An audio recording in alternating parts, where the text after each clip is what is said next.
Today is December the 12th, 1997. I'm conducting an interview with Sam Stelman.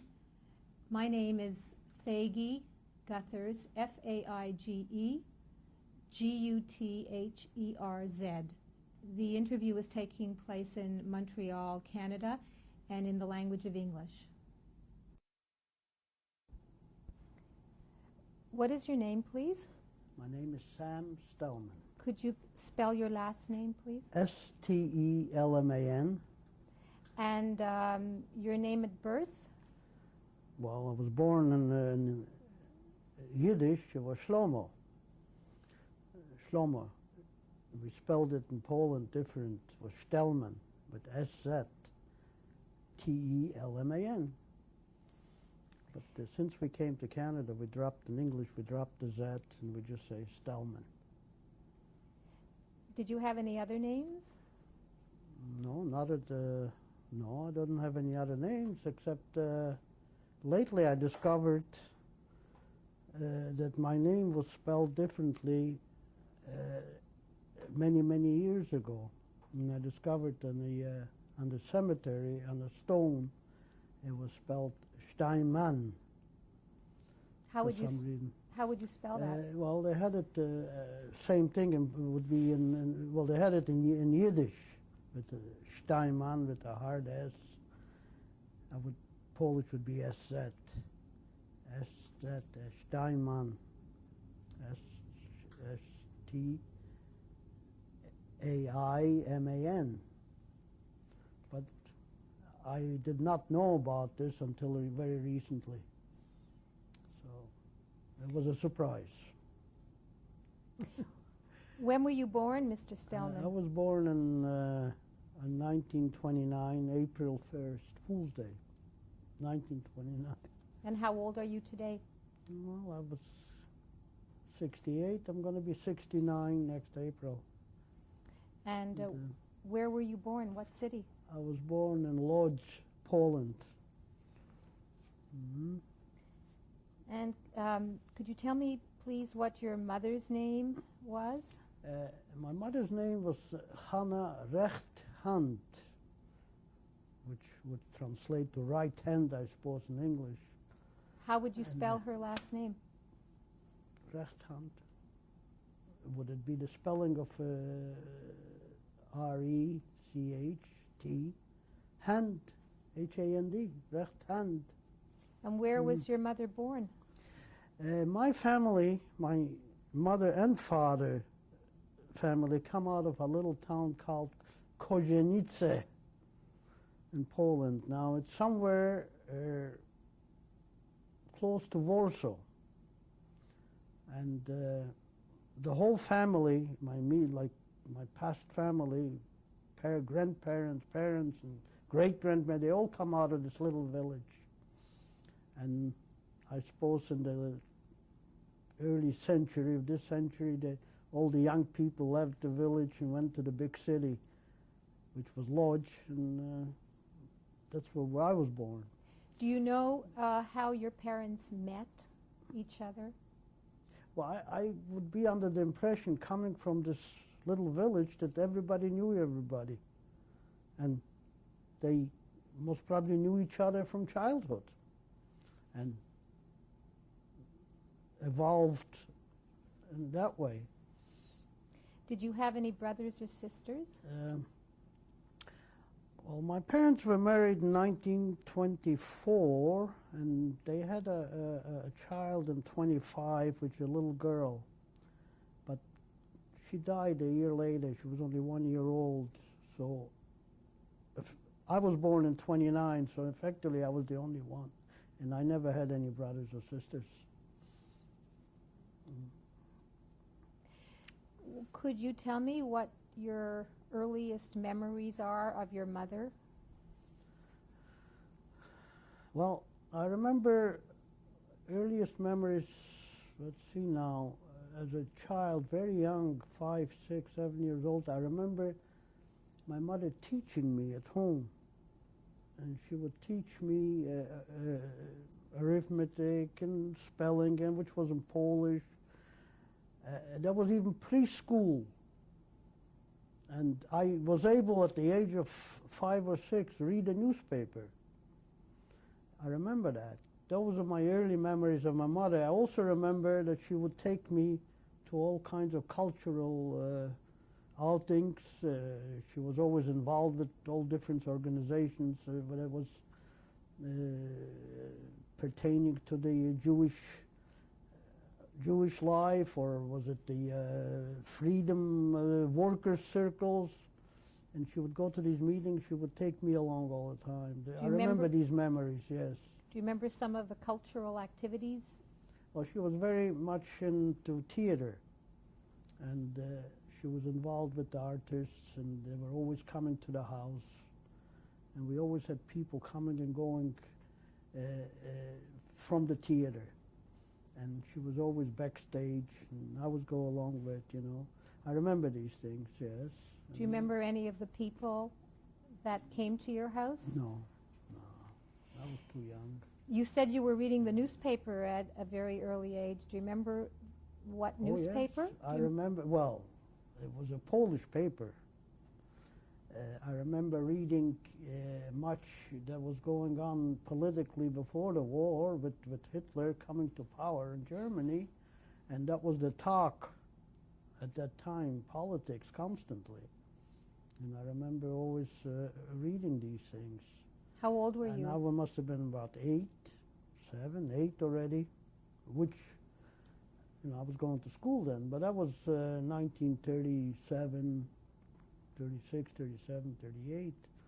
So I was very much aware of what was going on at that time. And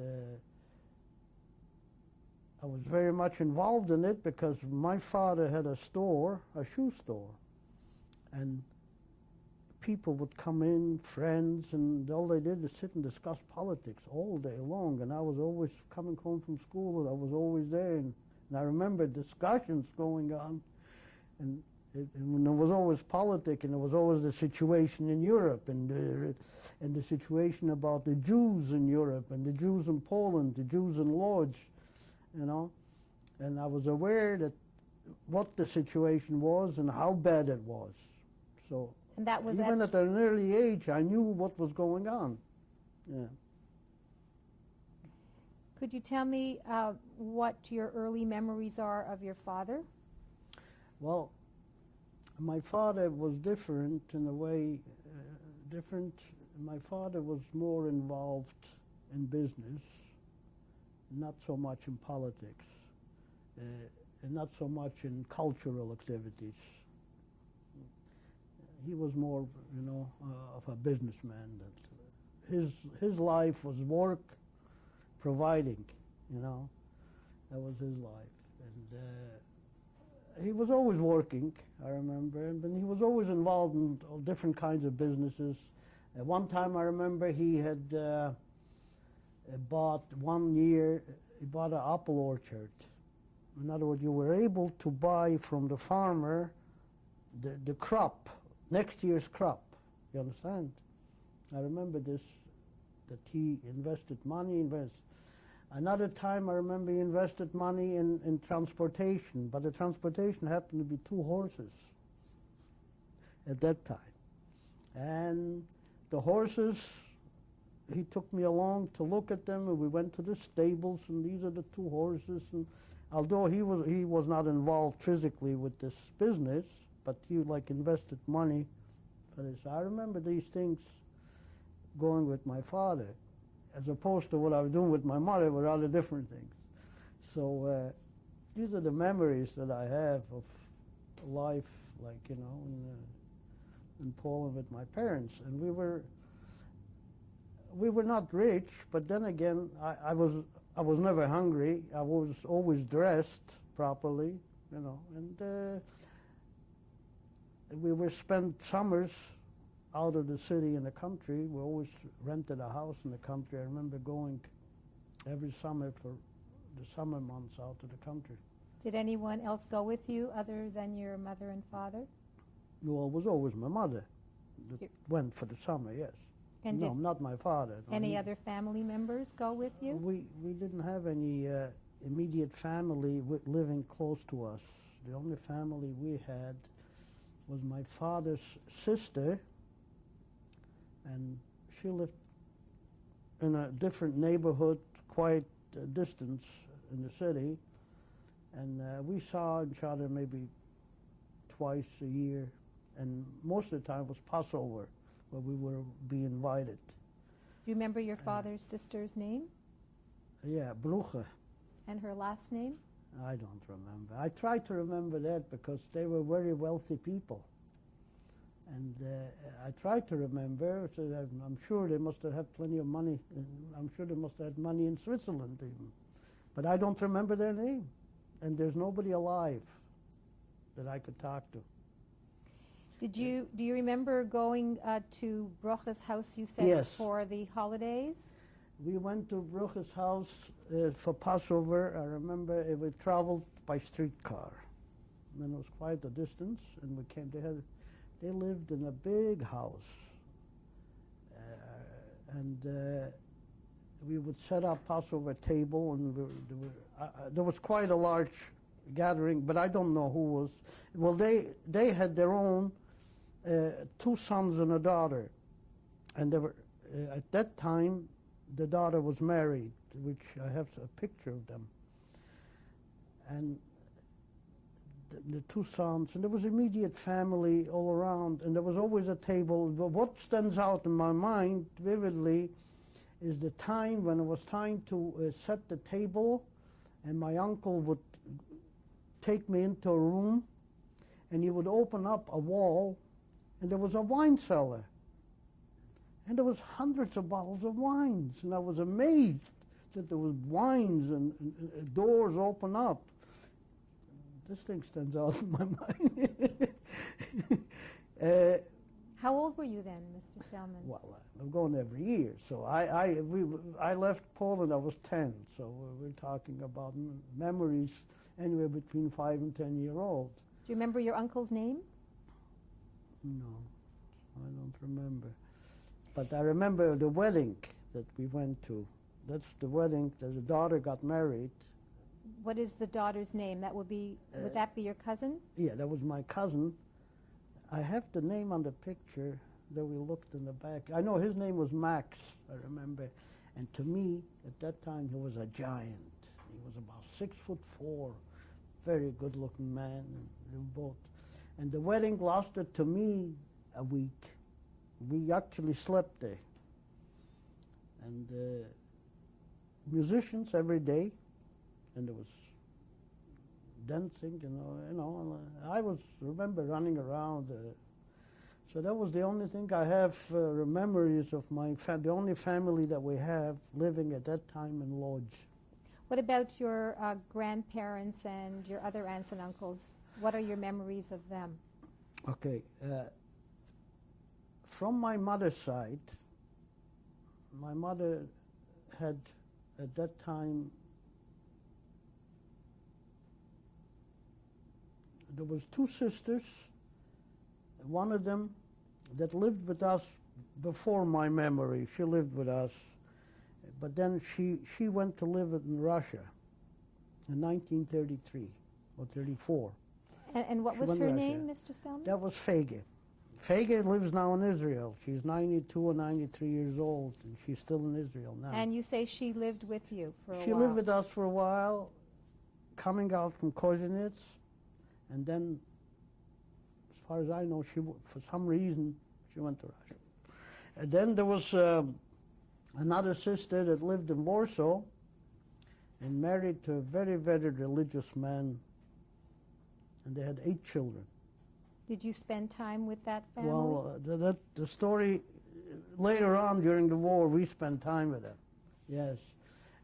There was a brother, which I never knew, that went to live in Brazil, and there's a story because the children. I was in Israel this past May, and I met one of his daughters, a cousin of mine, which is a first cousin I met for the first time, and she's been in Israel for the past 30 years.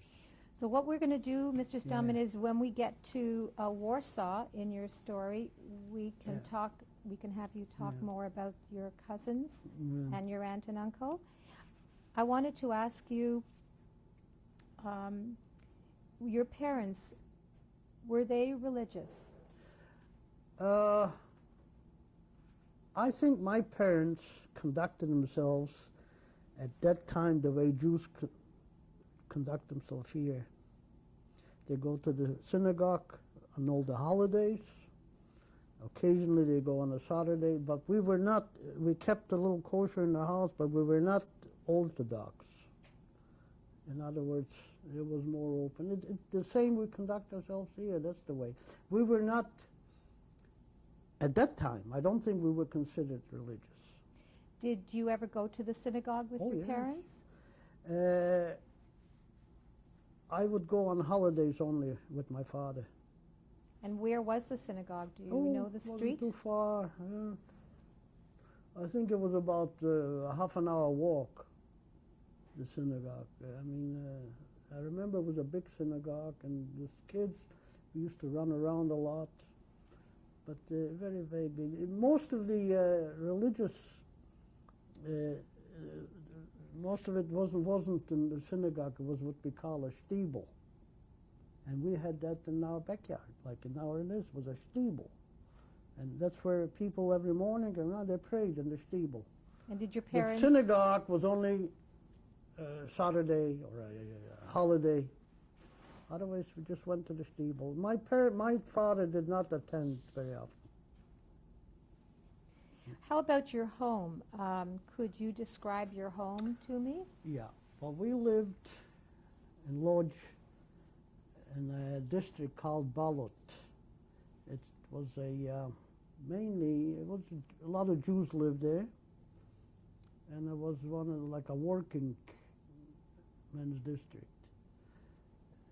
The main street was called Brzezinska, and we lived, I remember number 57, and it was a structure, a three-story structure, and we lived on the third floor. And all it consists of is one room with one double bed. And we had, I remember we had a heater, like an oven, a heater, whatever, all in one. There was no running water, and there were no toilet facilities. Everything was down, outhouses. We didn't have any of these facilities. And we had a pump down in the downstairs, and every morning you go down and you pump water and you bring it up on the third floor.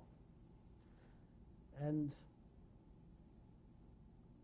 my father had, the store was across the street. We were 57, the store was 64. And the store was just a storefront, and we had, my father used to make his own shoes and have them on display, plus repairs, and that was a living. I suppose we made a nice living because we were never hungry, so that was something. Did you celebrate Shabbat at your home? Don't remember. No, not very well. No, I don't think so. I don't remember. I would remember if we would be celebrating. I don't think so. We were celebrating. We kept the Sabbath. Not what Sabbath was not a working day, man. We did. Nobody worked on the Sabbaths, but not in a religious sense. To whom in your family were you the closest? I think I was more attached to my mother. Yeah, because my mother was the one that I was always with. My father was kind of busy all the time, and I don't remember. I don't think my father was not the type to sit down and play or whatever. You know, it wasn't. He was strict. He was, there was no nonsense. And your mother? My mother would be, we would play games, and we would go, we would talk, and she was more of a, she was a mother. Do you remember some of the games you played with your mother? I don't know, it's not, I don't remember. Yeah, I remember we were going to visit people with my mother, and children were there. But I suppose, like in everybody's household, the same. But I suppose children usually always attached more to the mother because she's always with you more time. My father, I don't remember as much. And then he disappeared very early in my life, so there's not much I remember about my father. Did your mother ever take you on any trips of any kind? Yeah. One trip that I remember, I think it was in 1936 or 37. Not sure. My mother decided to go back to Kozinets. And my grandmother was still alive, living there. Now, I remember going by train, and I remember arriving in Kozinets, and the vivid memory that I have of Kozinets is what I see the movie Anatevka. That was the exact thing. There were no sidewalks.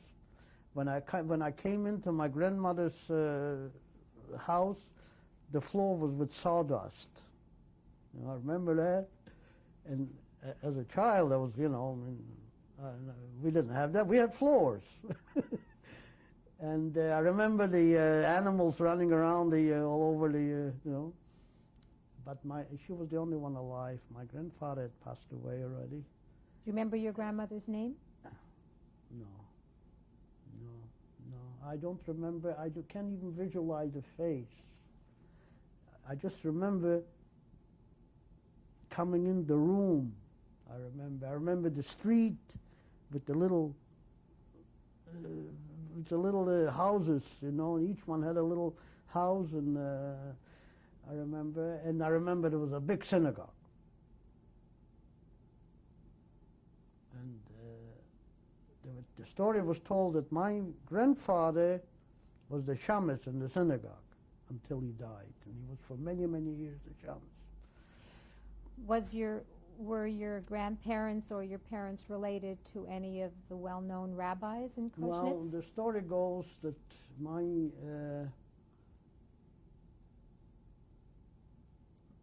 I don't know how the relation, but there is a relation to the Kozinets Maggid that I was related. I don't know who the relation to whether it was from my grandfather or grandmother's side. I don't know. On your mother's side or your father's side?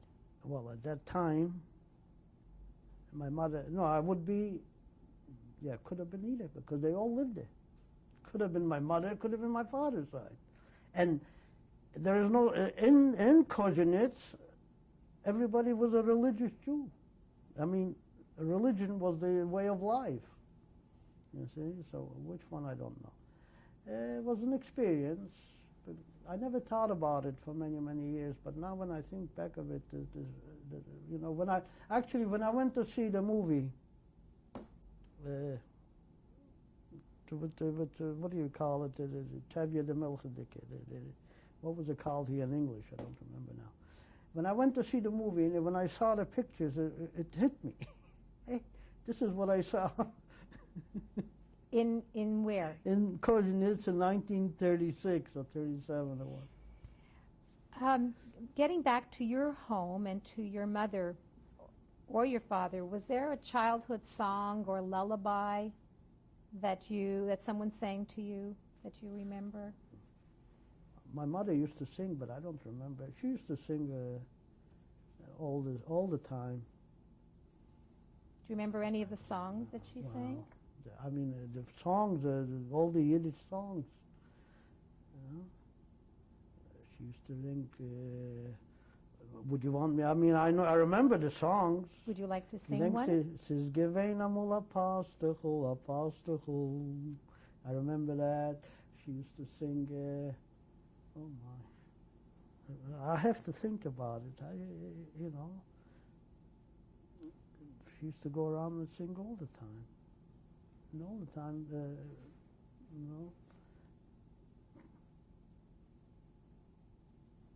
I I can't remember now. I can't remember. It'll come to me if I hear a song. It comes to me. Sure, I know this song, and when I hear it, I know it. You understand? Because once you hear something when you're very, very young, it comes back. Right now, I can't remember. Blank. Tell me about your school when you were a young boy. Well, I started school. I suppose I must have been 6, because that was mandatory. Except I went into the 2nd grade at the age of 6.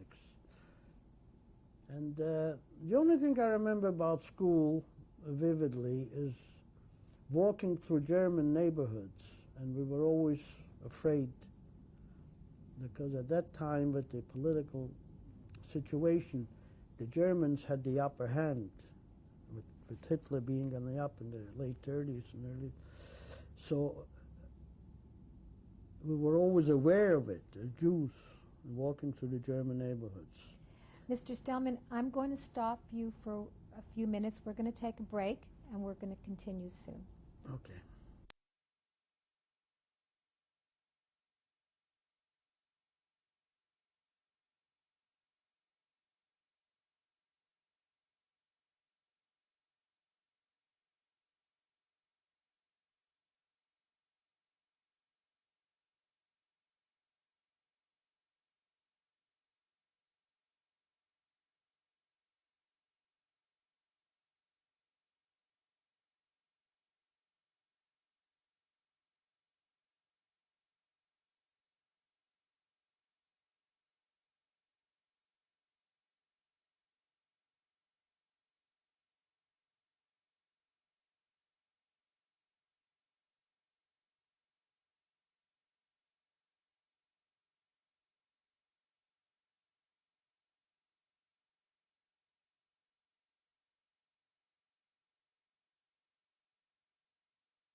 Tape 2, interviewing Mr. Sam Stelman. Mr. Stelman, you were talking about the neighborhood, the German neighborhood on the way to school. Could you continue, please?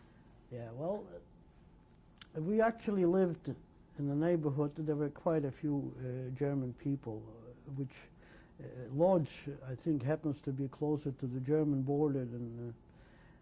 And we were always aware of people of German descent, and the situation, political situation, being the way it was, the Jews were very much afraid.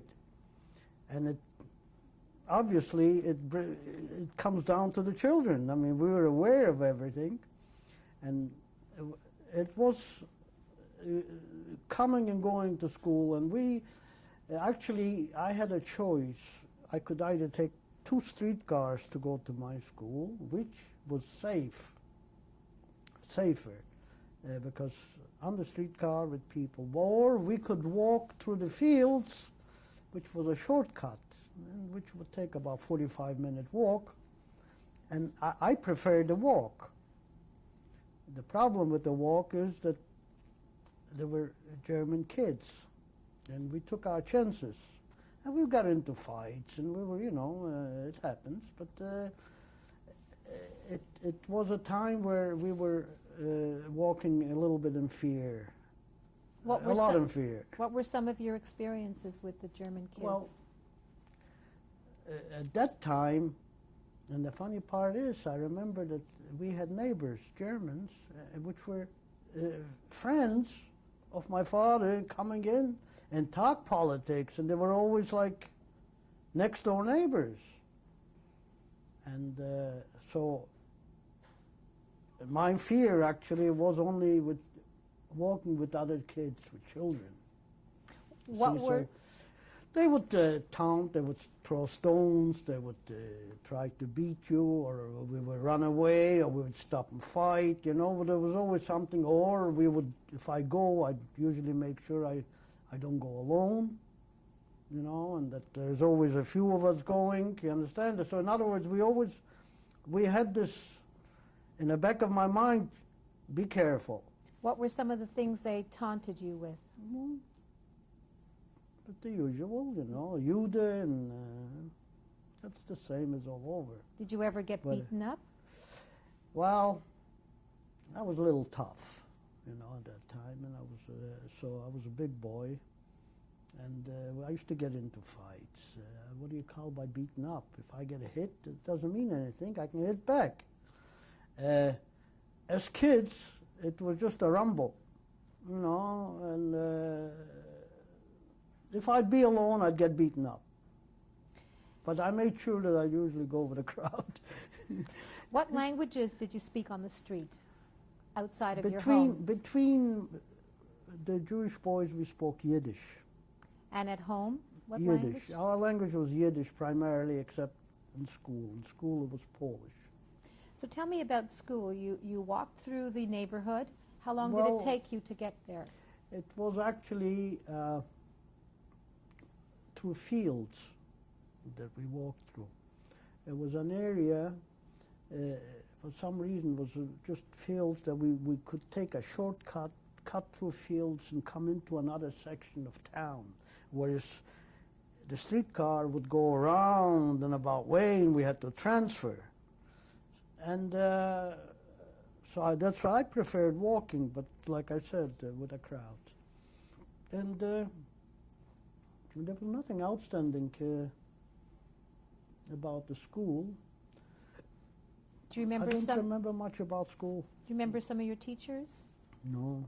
I don't remember much about school at all for some reason, other than walking to school and coming back from school. Did you walk to school with any friends? Oh, yes. Do you remember who your friends were? No. No, I wouldn't remember. 10-year-old, 8, 7. I don't remember many, you know, I mean, the people I don't remember at all. Did you have any interests in school or any activities that you enjoyed? As a child. Any sports that you participated Well, in? I was on a soccer team, which, you know, I suppose every kid was on a soccer team. And that's the main application. We played soccer a lot. If we did play in school, and then come home, and in Poland, and this, every house, the way they're built, has a backyard. You know, the way it's not like here. There you have like what they call in German a Hof. And so you actually walked from the street to a gate, and you're inside the Hof, and that's where the house is. But you have an area in front, and that's where all the children play. So you don't play in the street. You're inside a Hof. That's where we constantly played soccer. Did you play against other teams in your Oh, school no, it was teams? never organized, no. Never organized. No. And we didn't associate too many with kids other nationalities, Polish or German, not too much. It was always Jewish kids, Jewish boys. Did you ever celebrate any birthday parties at home? No, I don't remember.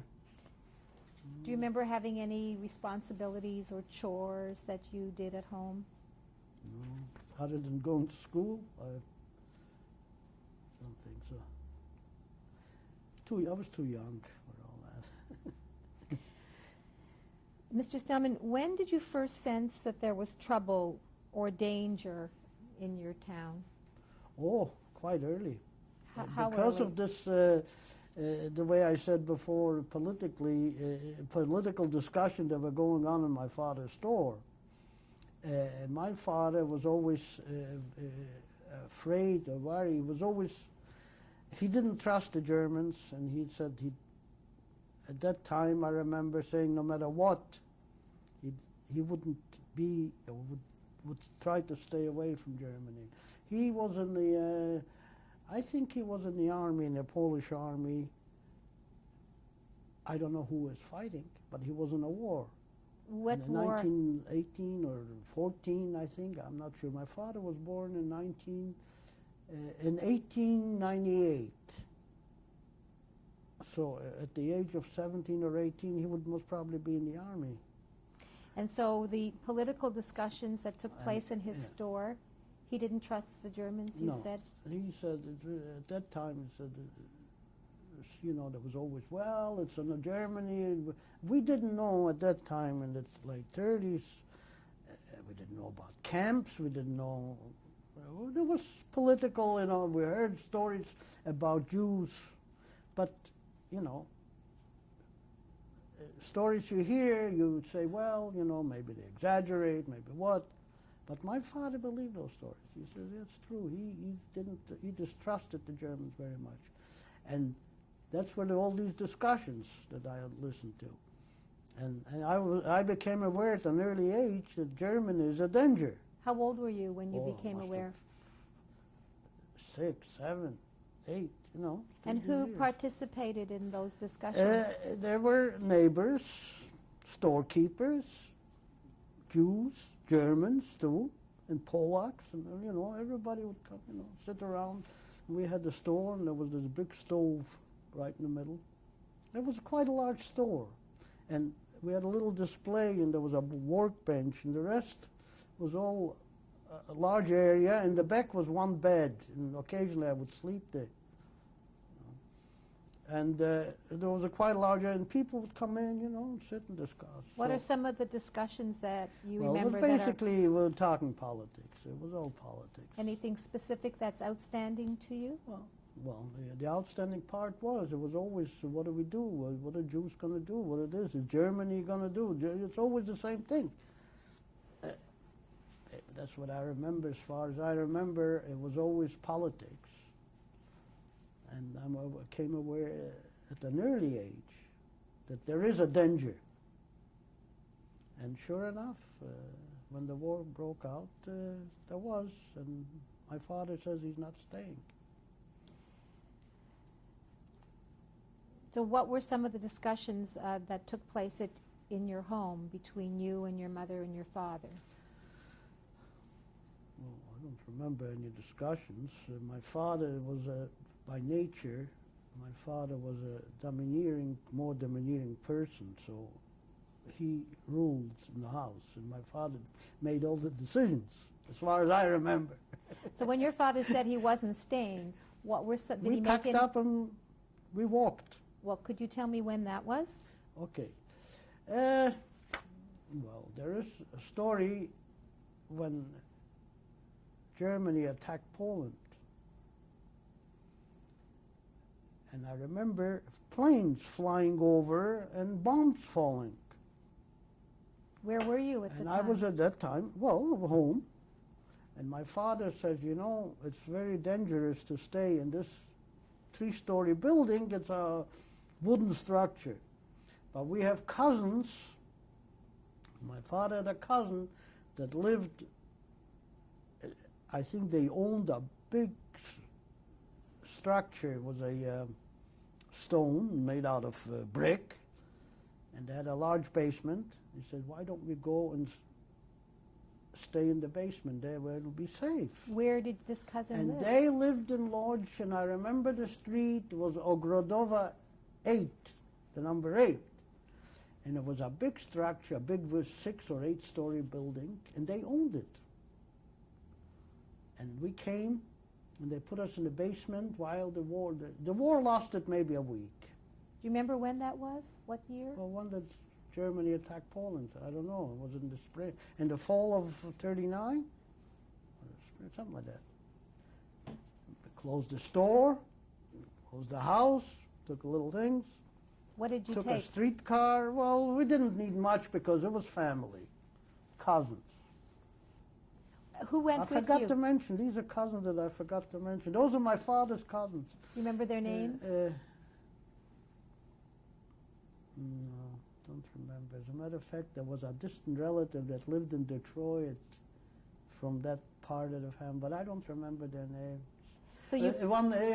the cousin's name was Celia. Celia, I remember that. She was a large woman, quite young. She must have been in her 30s then. And they were very well-to-do people. They had these big rooms, and you know.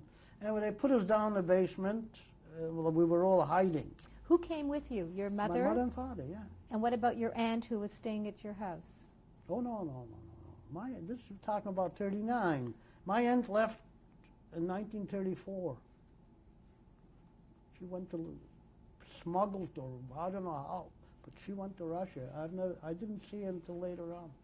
Okay, so you went to Celia's house Yeah, in the and basement. we stayed there, and while the war, which lasted maybe a week, was going on, and then one day, oh yes, my father didn't stay with me all this time. I think he stayed a day or so, and then he went back. It was in the same city. He went back. He was going to work. So my mother and I stayed. Then we hear a rumor that the Germans are coming into the city, and Polish army left. So where we were at that time, there was a big, big square in the middle of the city, and we were not too far there from the square, in the middle. And said, well, the army is coming in, and the Germans, and most of the German people were happy. They're waving flags, and well, at that time I didn't know the difference. I mean, what's going to happen? I didn't know. My mother went and says, "Come, we're going to see on the square." So we went and we stayed. And there was a lot of people, and I remember the first Germans arriving were on motorcycles, and they had those motorcycles with a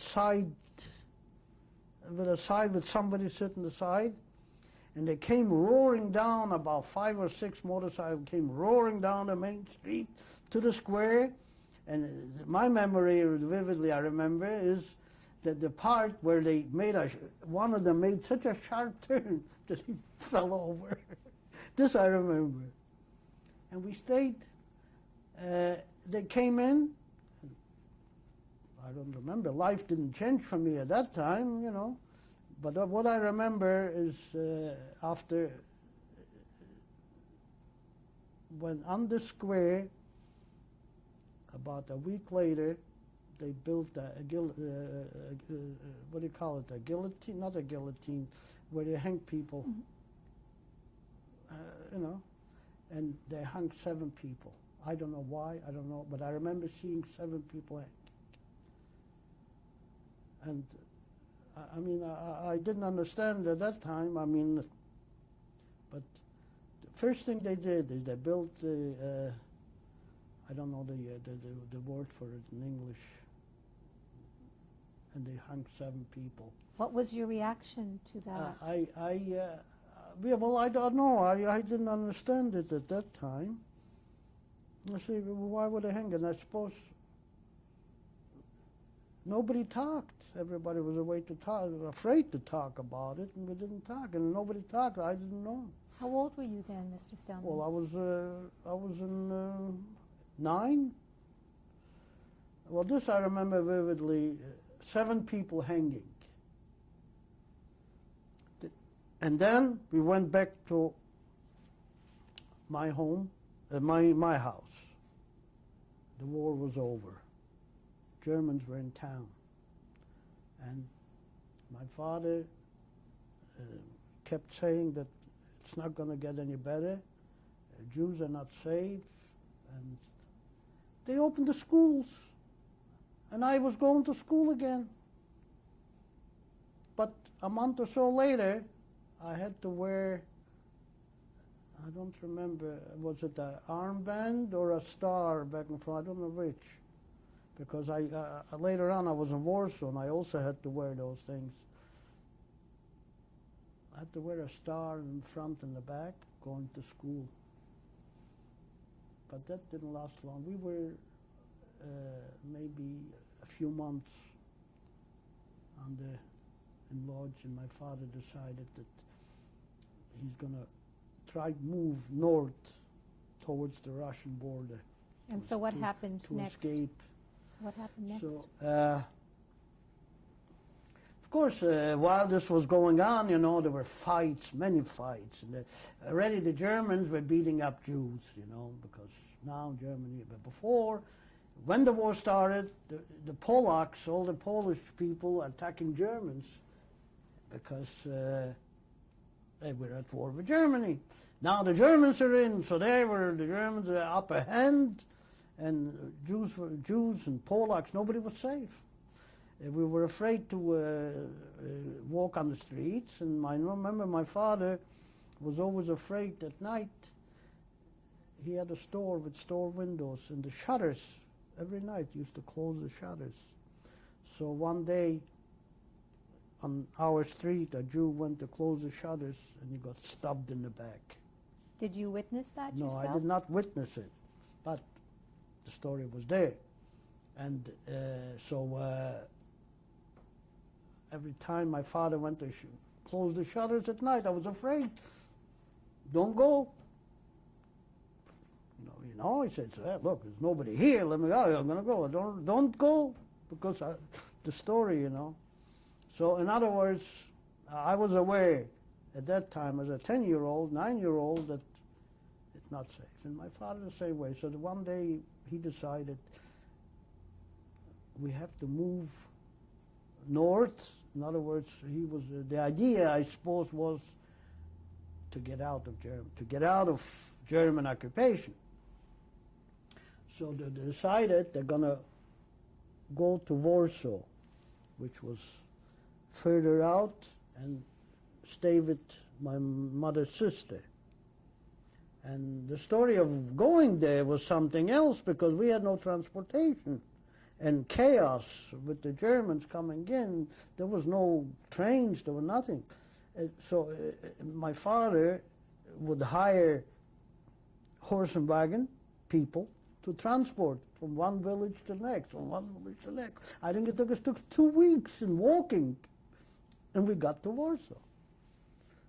You know? So And all we did is with what we could carry, we left everything closed up. And when you got to Warsaw, was there anyone there to help So you? we came to my mother's sister, very poor people, and he was a watchmaker. And they had 8 children. His name was Kestenberg, by the way, I remember. The problem is he was a Jew with a long beard, very, very religious, and most of his days he spent praying. He never did any watchmaking. So they were starving until the sons grew up and took over a little bit, learned the business. So in other words, they were very poor. We stayed with them not too long. I don't know, a month, 2 months. I don't When know. did you arrive there? So we must have been in 39, like later on. And Winter, you just stayed before the there? winter. We stayed there with the idea of getting more transportation, go further north. You know, so I remember being in Warsaw and wearing also one of those what it was, an armband or the Star of David. I don't remember which it was, but I was wearing it, and I remember distinctly in Warsaw, where I didn't go to school, I didn't do anything, you know, but we were always walking the streets, and the Germans used to swoop down and just pick people off the street, you know, men, and we were aware of it. So every Did you time, see that yourself? yes, swoop down and take people, they would say, like, to go to work. Now, I don't know where they went. They were saying, well, to people to go to work. And we were always, as kids, walking at that time, and I was the youngest, and they were all older boys, and they're always on the lookout. Be careful, be careful, be careful. You know? But so we didn't stay too long. I don't remember memory, you know, how long. I just remember one little room with so many people sleeping on the floor, you know.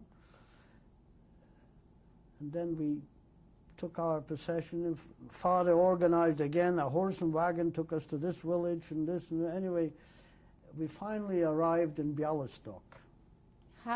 Could you describe your journey to Białystok from Warsaw?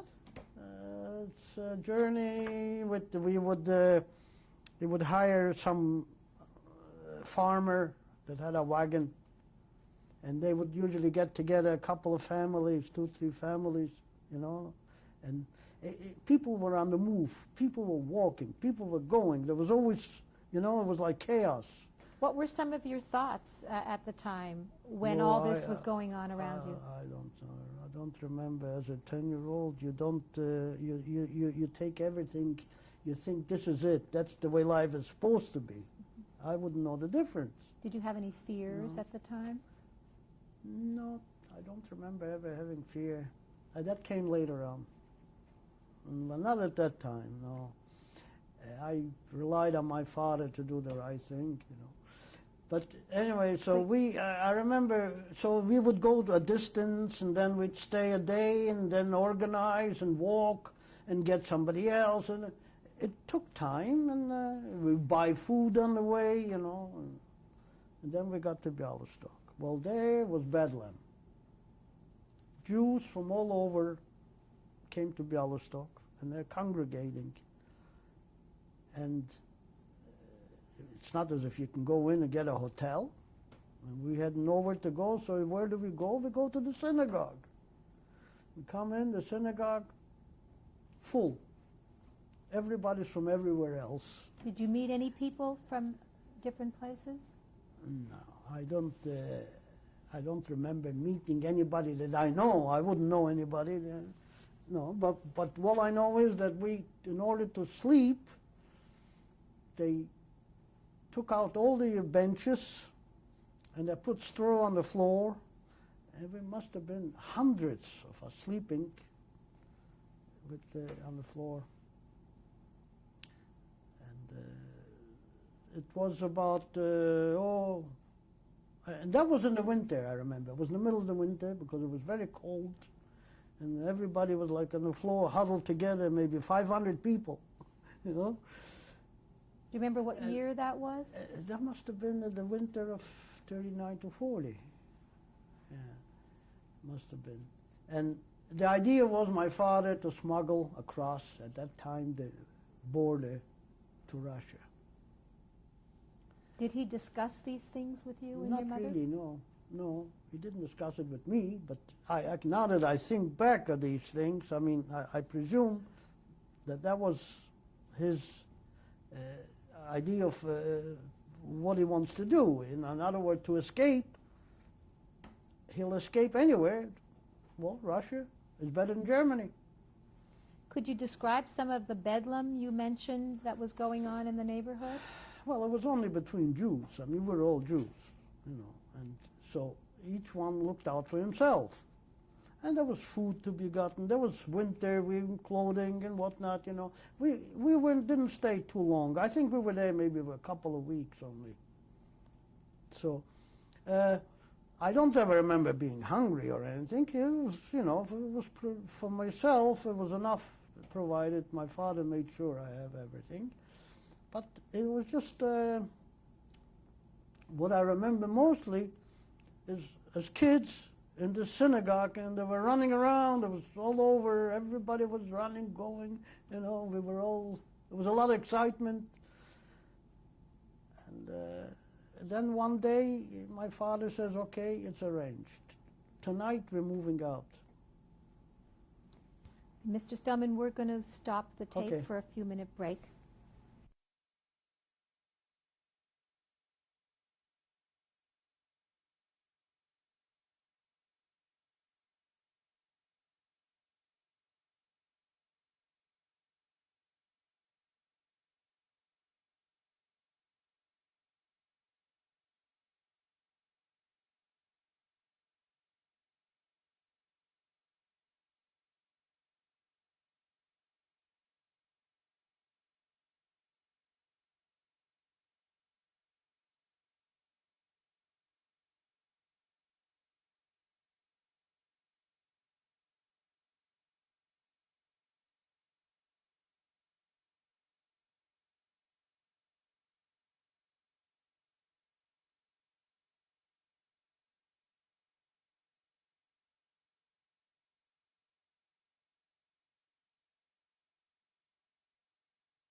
Tape number 3, interviewing Mr. Sam Stelman.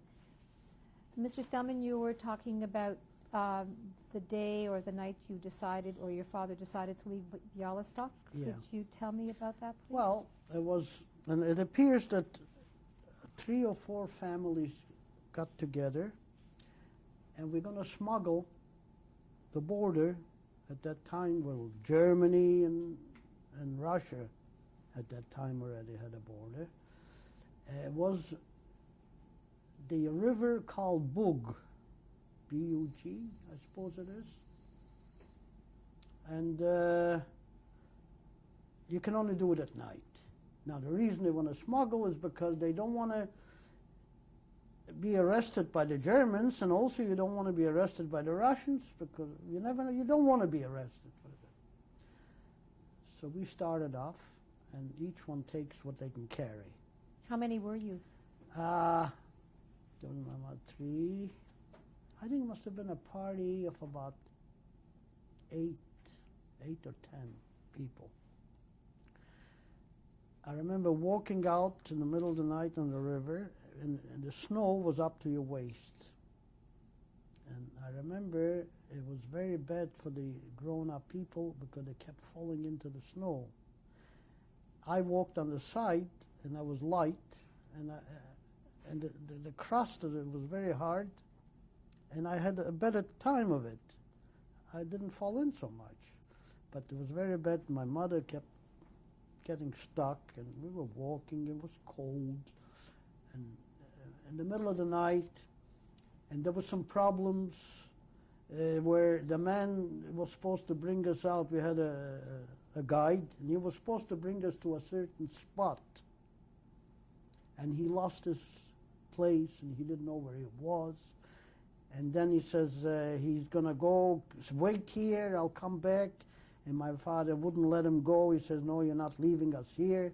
And there was a whole big argument going on, and he wouldn't let him go, because they were afraid if he goes, he'll abandon them. Anyway, all night we walked up and down, and finally we came across the river to a certain spot. And I remember we made maybe no more than 10 steps on the shore, and all the Russian army, police, or whatever you call them, swooped down. We got arrested. So they took us into the village on the other side, and it was quite a large place. And they put us into, I think it was a school or something. And there was hundreds of people. We weren't the only ones. And they put us up again in rooms on the floor with straw. And the next day, we were in. They brought in, and they asked you. I suppose I remember. I don't remember the questions. I don't remember what. I presume now, thinking back, that they asked you, well, where do you want to go? And there were categories. Most of the people wanted to go back to Germany because they lived there in the vicinity, and they were occupied by Russian. And that, no, not, I shouldn't say that. A lot of people also run away, and they wanted to go back. So they had categories, who wanted to go where.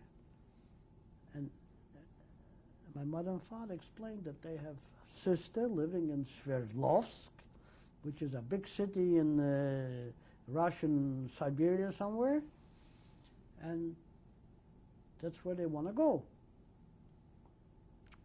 Anyway, I don't remember the exact timing of it, how long we were there, but one day they put us all, we called up, and they heard everybody a certain amount, and to a railway station, and there was like a cattle train, with open inside and like shelves, and you're assigned a spot. You sleep here, and we traveled. How many people were there? It was full. I mean, I don't know. There must have been thousands, hundreds. I have no idea. There was like in this little wagon where it was like bunks, you know, built, freshly built bunks, and people were just lying on the bunks, and a lower bunk, upper bunk, you know. And we traveled for 3 weeks by train. What were They were giving us food. They would bring every day. We stop. They had one train. One they would bring us soup or whatever, you know.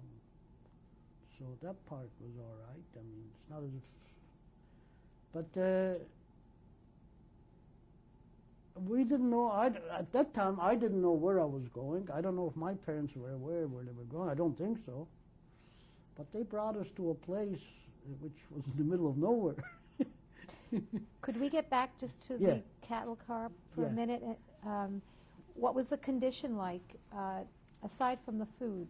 What were the other conditions like in the cattle car for 3 weeks with so many people? It was not considered a dead march or whatever you want to call it, because we were stopping and we would have food. We were allowed to wherever we stopped to go to the sanitary, to have a wash, or to go to toilets, you know.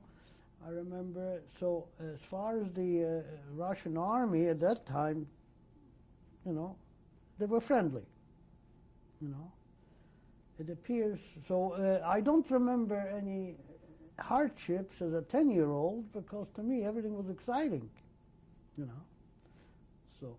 And then what happened? So we arrived to a place which at that time they had built a few barracks, like the 2-story barracks, like. Where was this place? Well, now if you know the Russian geography, the big city was Chelyabinsk, the big city. We were, I'd say, maybe 100 miles out of Chelyabinsk, which was a little place called Zlatoust. But we weren't there yet. We were about 15, 20 miles outside of that little place in the middle of nowhere, where they're building a munitions factory. And when we arrived, the place was like half built, and we were building it, and then we're going to go and work there. So it was in the middle of nowhere. We had no sidewalks. We had no,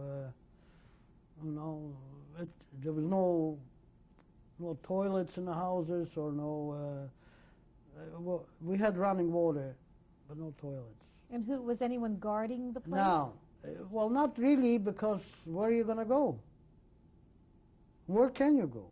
I mean, at that time, you can't just take a train and go, not in Russia. I don't know whether the concept here for North America will they ever understand what it is like to live at that period in Russia. There is no such thing as buying a ticket and going. You've got to have, first of all, you have permissions from doctors, permissions from factory bosses, permissions from, in other words, you have to go through so many channels for so many things. And at that time, and that was before the war with Germany and Russia yet, which started was in 41, but before that, I was not aware whether maybe you could buy a ticket. I'm not sure. So you were all brought to an ammunitions That's right. factory. How many people were you? Well, when we came, the whole train load of people, there must have been 1,000, I don't know. We were all put into these houses. And now the rooms were square rooms, I'd say 20 by 20 square feet. We had 3 families in the room. So it was my mother, my father, myself. We had one corner, one double bed. There was another family, I remember, and the name was Wasserman. It just came to me. Wasserman, a mother and a father and a 3-year-old child, a little girl. They had their little corner with a double bed, and there was a single woman. She had one single bed in another corner, and another corner was a stove, an oven, like, it was used for cooking and heating and everything else, and a tap, just a water tap, a little sink. That's it. This is how we lived, and it was on the bottom floor. There was 2 floors. We were on the bottom floor, and we were supposed to go to work. In other words, everybody works. So I was at that time in 10 approximately, so they said, well, you go to school. So I had to learn Russian. Where did you go to school? Well, they had it was in this settlement. I don't know what you want to call it. It's not it's a settlement, it's a village, I don't know, it wasn't a town. Everything was being, as we were there, was being constructed, in other words. So they had a little, like a schoolhouse, and we got together. The only problem I remember that I had is there were very few Jewish people. For some reason, we got put together with all the people were from what they call Belarus, the White Russian, they called it. Very, very anti-Semitic. And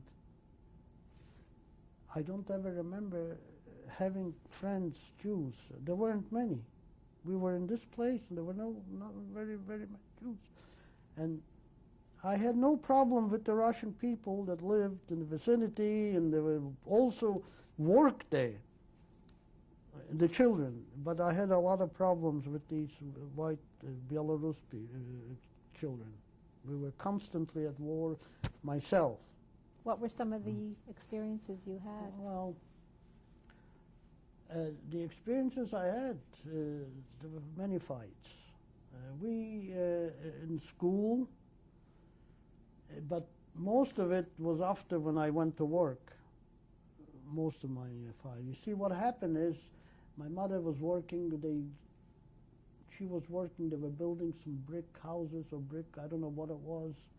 And I asked her, well, what do you do? She says, well, my job is pick up the bricks and bring it over to the bricklayer. That was her job. See? And my father must have been working also the same thing, doing, I don't know. And I went to school, and in 1941, the summer of 1941, after being in school for about a period, they said, you can now, all the children will put you in a summer camp. If you want to go, a summer camp, and yes, fine. So I went. It was a very nice place, I remember. We were given food. Now, food is a big thing. You're given food, it means a lot. You understand? So we were given food and play. And I was already, at that time, 10, going on 11. I was a big boy. And I remember on the summer, was it the summer of 41, when Germany attacked Russia? I think it was July. Because one day, they came in, somebody from the authorities says, we're closing down the camp. Germany attacked Russia, we're at war, everybody has to go home. And I came, that's when the war started with Germany. And that's when things started getting bad. There was very little, you see, we lived at that time, it was such a remote area that everything came in shipments. Now suddenly shipments stopped coming in because of the war, I suppose. There was no transportation, there was no, so there was less and less and less and less. And so I remember one day in 40, a year later in 42, they came into the school, and I was 12 years old, I think. And they announced for the summer, if anybody wants to, instead of vacation, if you want, kids want to go to work, you're going to get paid. How many you paid? You get extra rations of bread. So everybody jumped. That was my first job. So what was my job? They took us out in the vicinity where they were cutting the trees. And where they cut the trees, the lumber yard, they had the big saws, and they were cutting planks. My job was to pick up planks, a couple, and bring it inside for drying purposes. So that was my job. So I'd go and carry planks. After about 6 months, I was walking lopsided. But it was a job, and I was getting 800 grams of bread a day, as opposed to 600, which was a little lump bigger. And that was a lot. Except the bread was, when you squeeze it, water comes out. It was such a black thing. But it was bread, you know. The worst time was in 1942, where there was very little to eat. And you could just walk the streets, you see people lying, fell down, dead. Did you And see it was that? oh, yes. It was normal. I mean, keeled over. Stay there, and then they come down, take it away. That's it. I remember people walking around, everybody was very skinny. You didn't see any big people like fat people anymore. And they were very hungry. Now, the funny part, not the fun, I shouldn't say it wasn't funny, but I was exciting at that time, and that must have been in 43 or the summer of 43. The government came in. He said, we have something, a new program. We're going to give you, each family is going to get a pail of potatoes. Now, there must have been a special potato that you can put in the ground for it to grow. It had things sticking out. I don't know what they are. And we're going to give you a piece of land, and you're going to grow potatoes. Ooh, everybody was so excited. Oh, and I forgot. I'm ahead of the story, but what happened is, because before that, in 1942, when I was working, I was also going to school. So they arranged for me that I'm going to go to school in the morning from 9 to 1, or so approximately, the hours. And then I would work on a night shift. And the night shift would start around 6 to 12. You know. And I did that for quite a while. I was working, going to school, and I was getting extra bread, you know. And then one night I came home after 12, and my father wasn't home. And what happened? My mother says, we don't know. The police came and they took him away. And I don't know why, but thinking back now, I presume that he must have been complaining a lot. Conditions, you know. You are not allowed to talk against the government in Russia. I mean, you can say anything you want here against the prime minister, but it wasn't like that over there. You have to keep your mouth shut. And my father was always more of a domineering, outspoken person. And he must have, I presume, he must have been, you know, saying things. And he disappeared. I've never seen him again.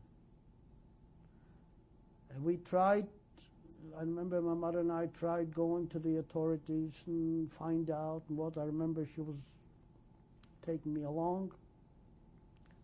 And we couldn't get through to anybody. And we just disappeared. That's it. It's gone. So we stayed alone, my mother and I, in the same people, the same room. By the way, he wasn't alone that disappeared. There was about 25 other men at the same time. Just swooped down in the middle of the night, gone. I suppose they took him somewhere to one of those gulags, and you don't come out alive anyway. So anyway, so we continue. You have to survive. So life continues.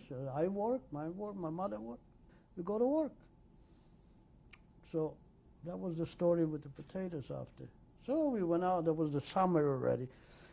And we started digging, and we planted. And sure enough, it came up, and we had a sack full of potatoes. So it was worth a fortune. A sack of potatoes. But we kept those potatoes. Each one was on the guard, and we ate the potato. Then my mother says she has an idea. With the peel, she's gonna make special hamburgers. But we had no oil. We had no fat. We had nothing. So I said, I was working.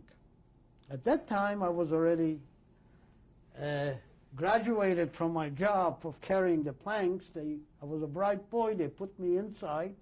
They're going to teach me to work on a machine, on a lathe, which is a wooden lathe. Out of wood, you make different things out of wood. And I went inside, and I was bright enough, and I got a job, and I was very fast at it.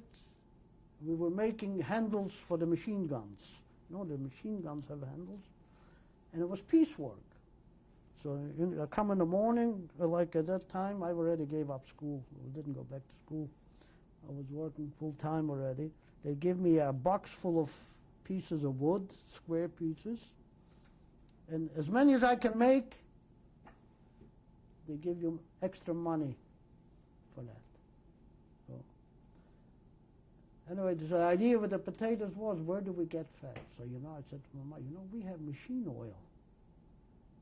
Can I use it? She said, sure. But how do we get it out of the factory? Because we always searched. When we go in and go out, everybody searched. See, every time.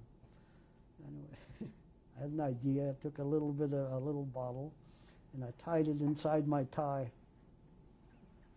Little bottle, and I smuggled it out. And we had potato latkes. I remember it was so good. Anyway, it didn't last long because the food went. And then we were going around in the fields, I remember as boys looking around, maybe somebody left over something. So we were searching and digging, find something, And it was bad in a sense that now that I think about it, it was bad because the main preoccupation was food. So we were free, but we were not free. Why? Because they had this over us. If you don't do this, you don't get food. You understand? Now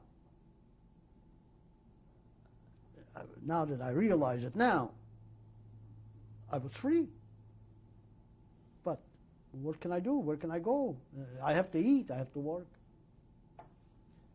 Occasionally, at that time, we lived in this settlement, but my mother's sister was still in that city, Sverdlovsk, which was about,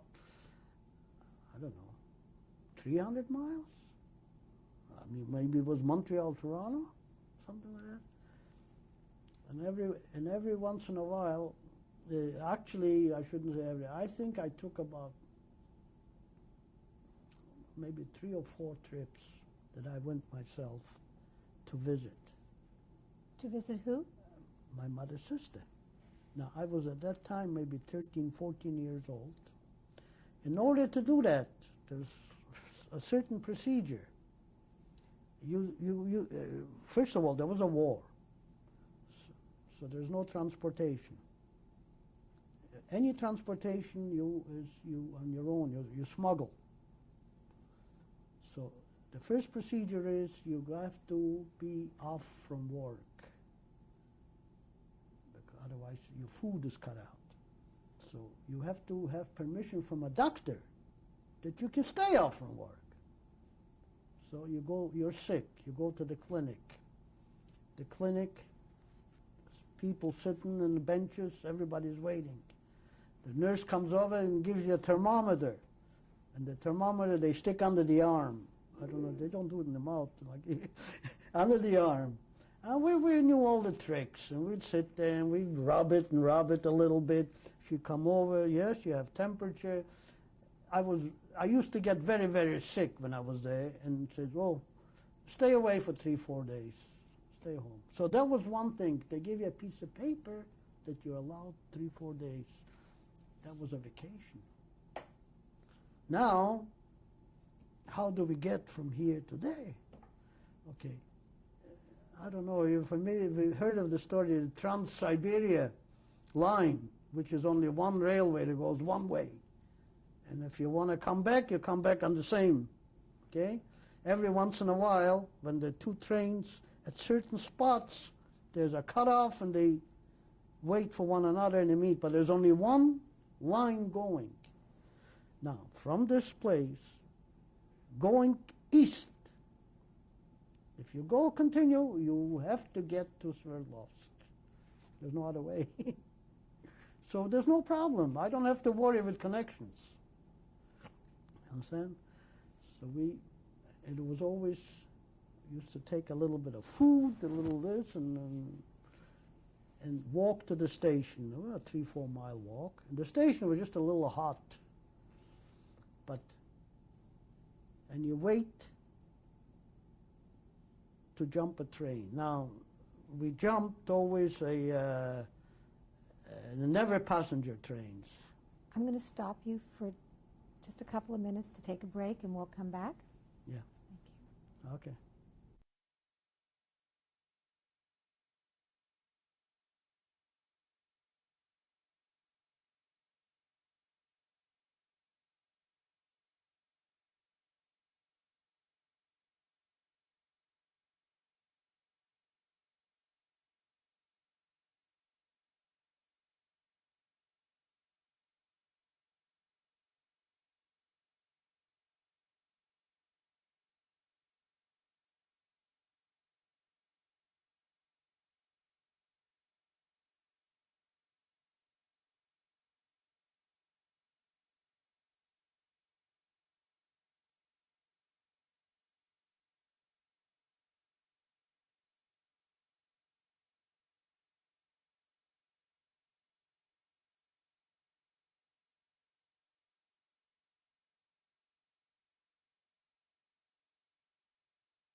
Tape number 4, interviewing Sam Stelman.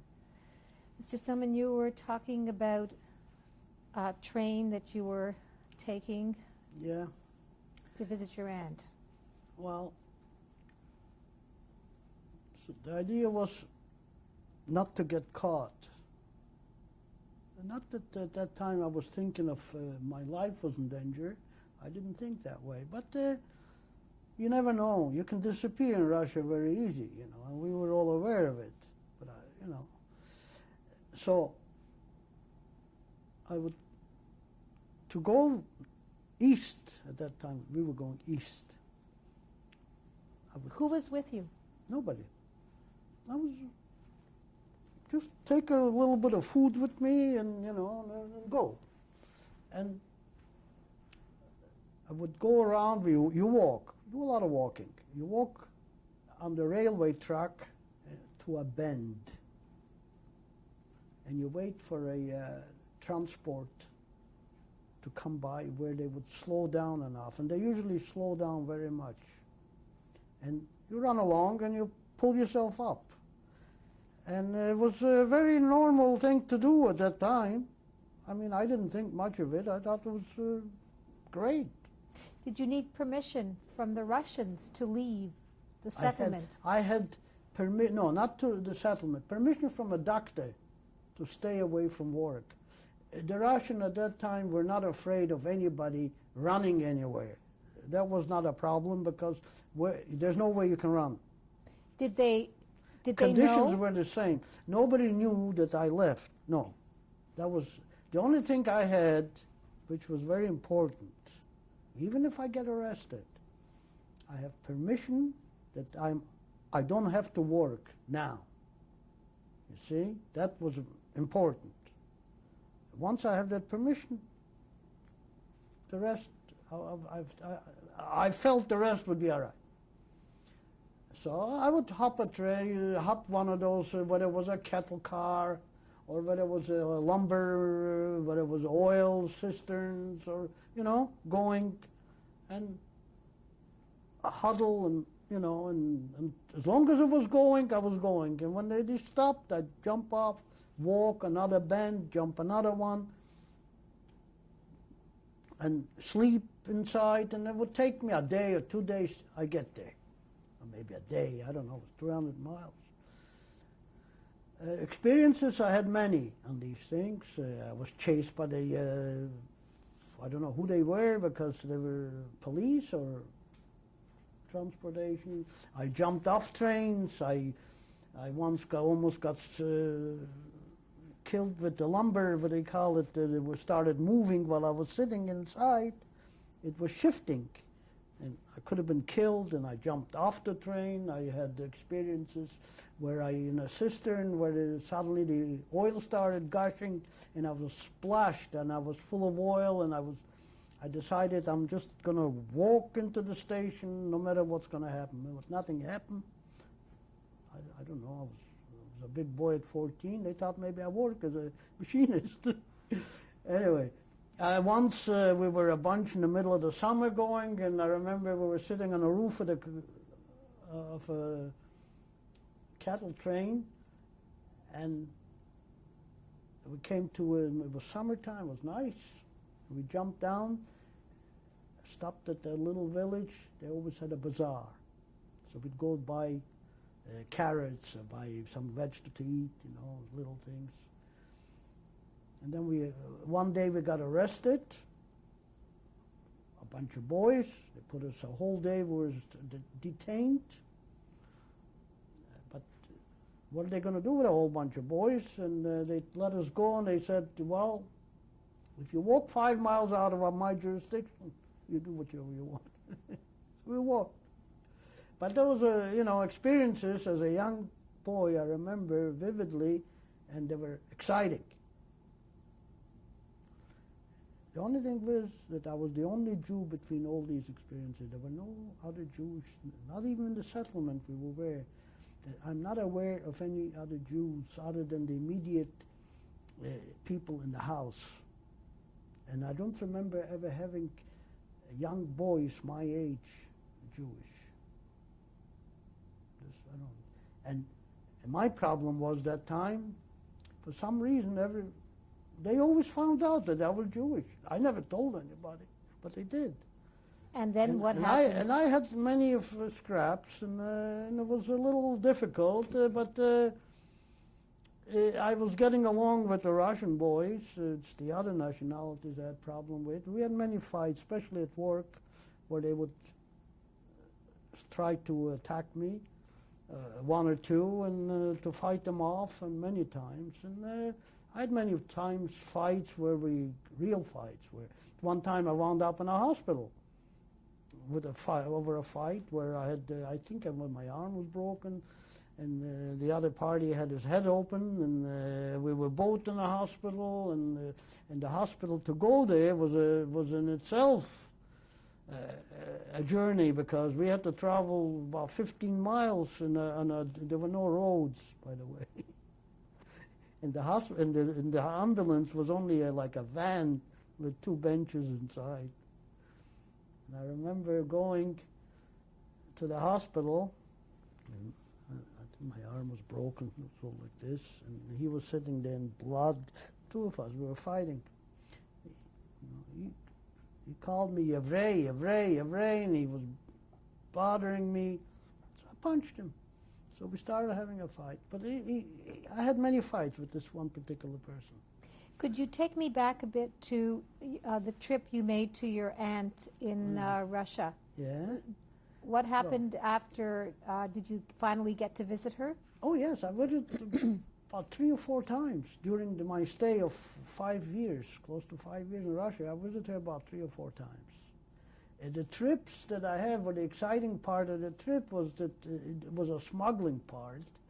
And at my age then, I thought it was exciting, where we jump trains, run on the roofs while the train is going, jump off the train while the train is going.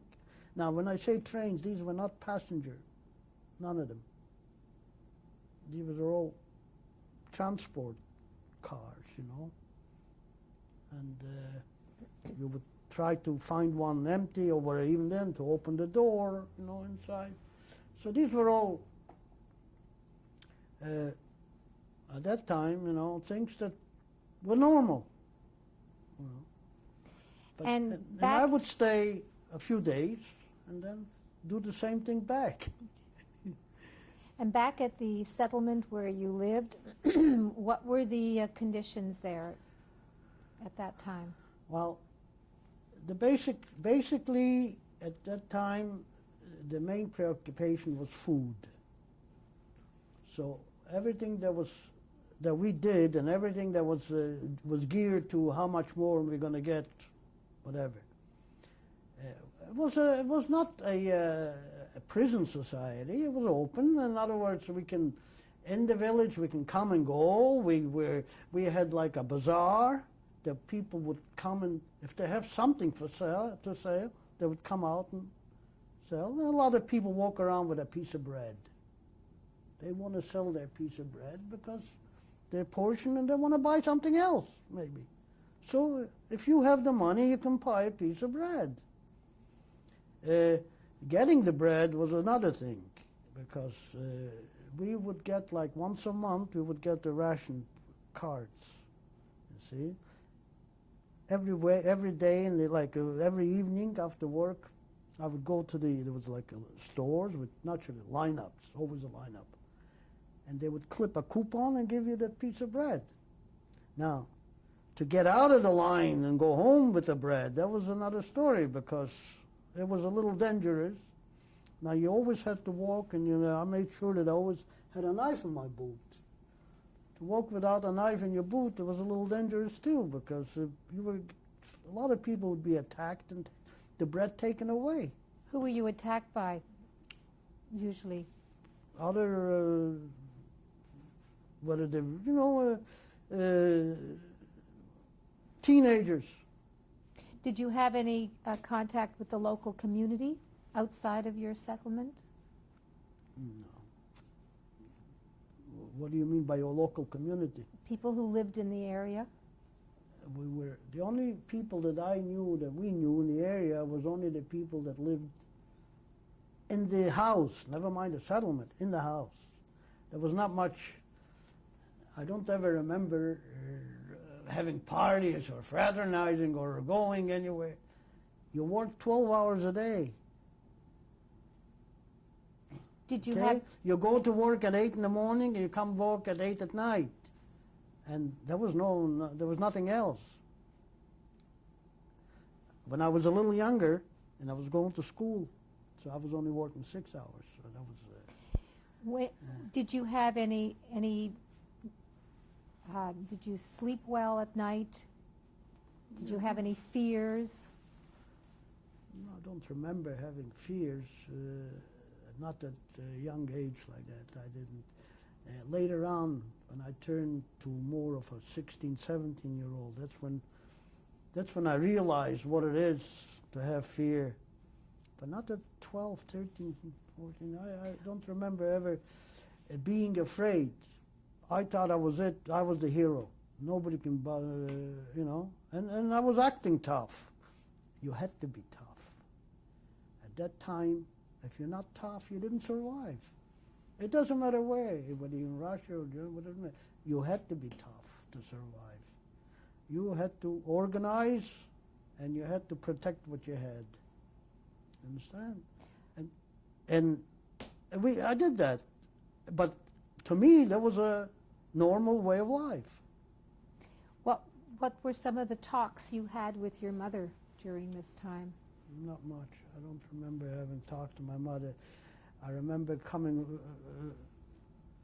there was just go to work, come back to sleep, go to work, come back to sleep. There was not much of a life. There was no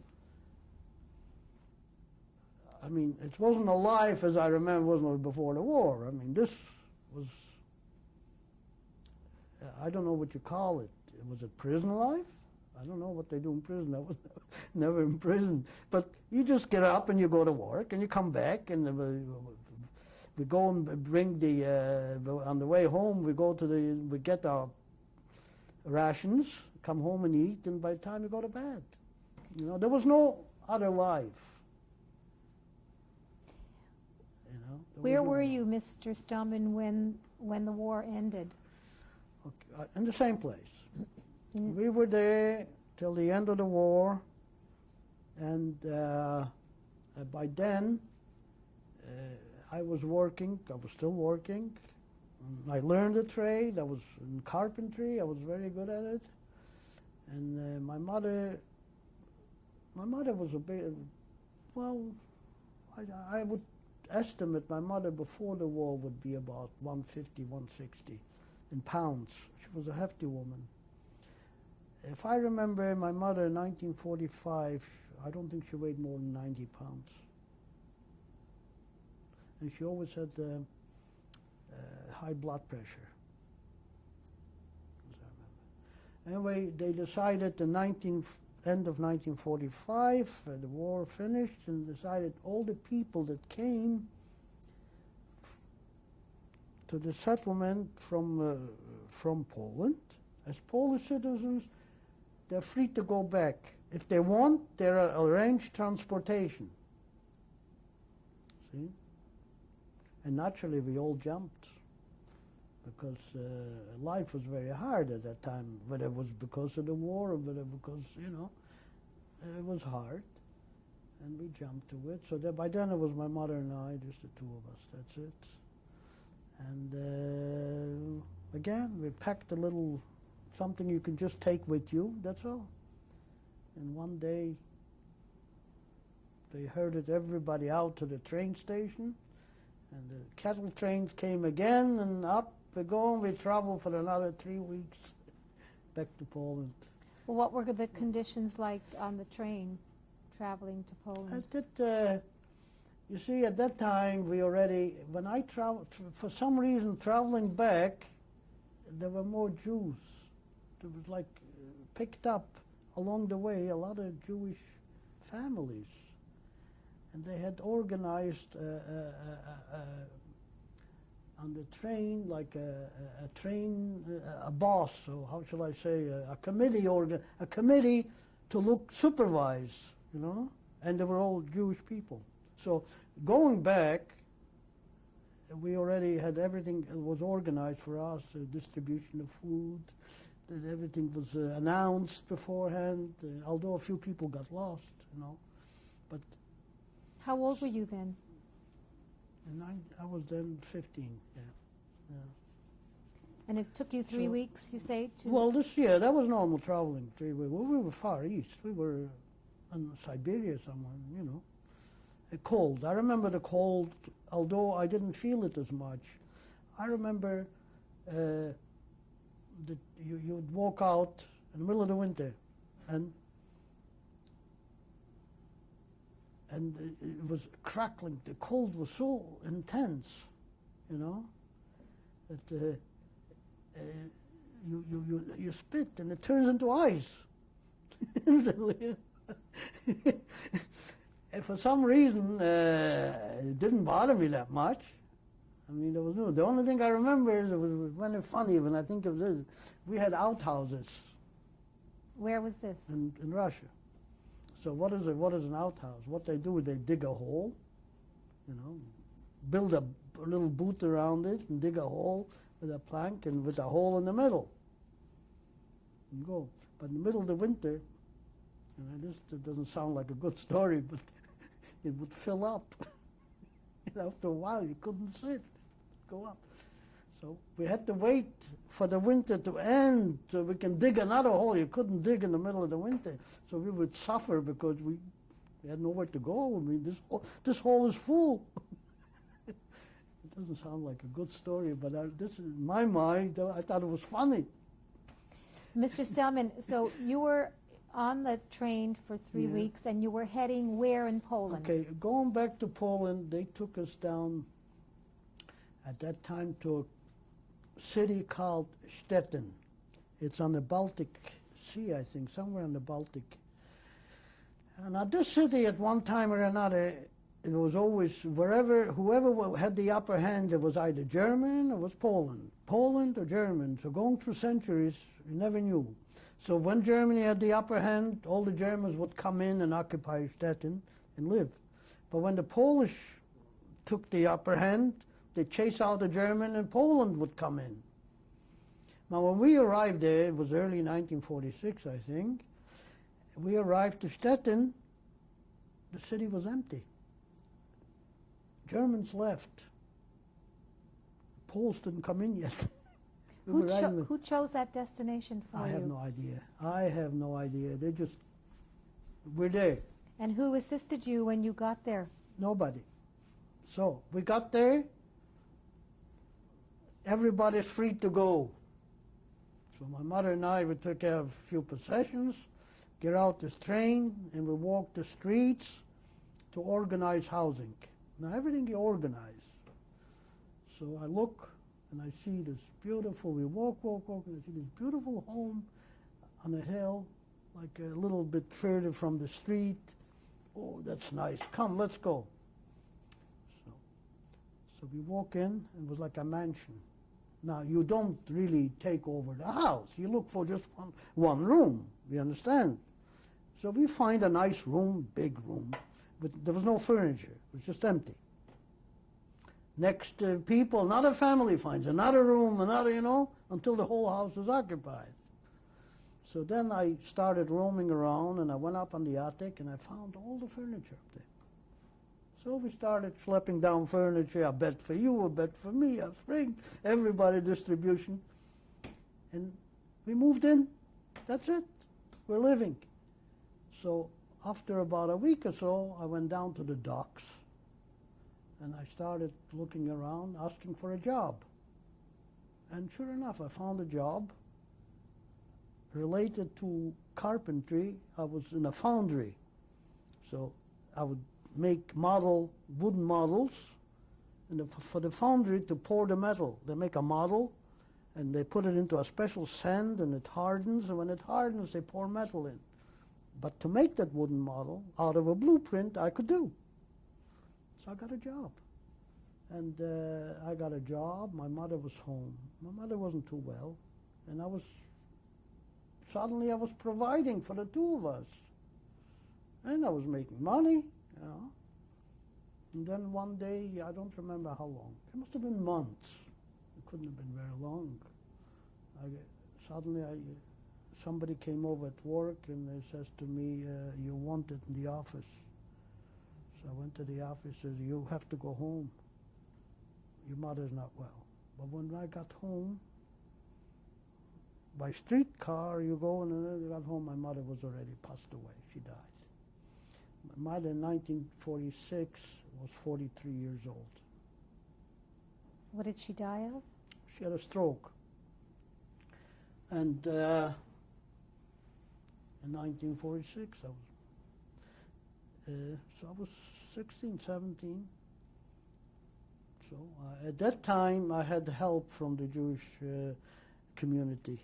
They looked after, I didn't know what to start. They looked after the burial, and they looked after everything, the Jewish community. She's buried now in Stettin. Yeah. And that's it. I never went back to work. I sold the few possessions I had, which my prized possession was my father's fur coat, which had fur inside and cloth outside. That was a prized possession.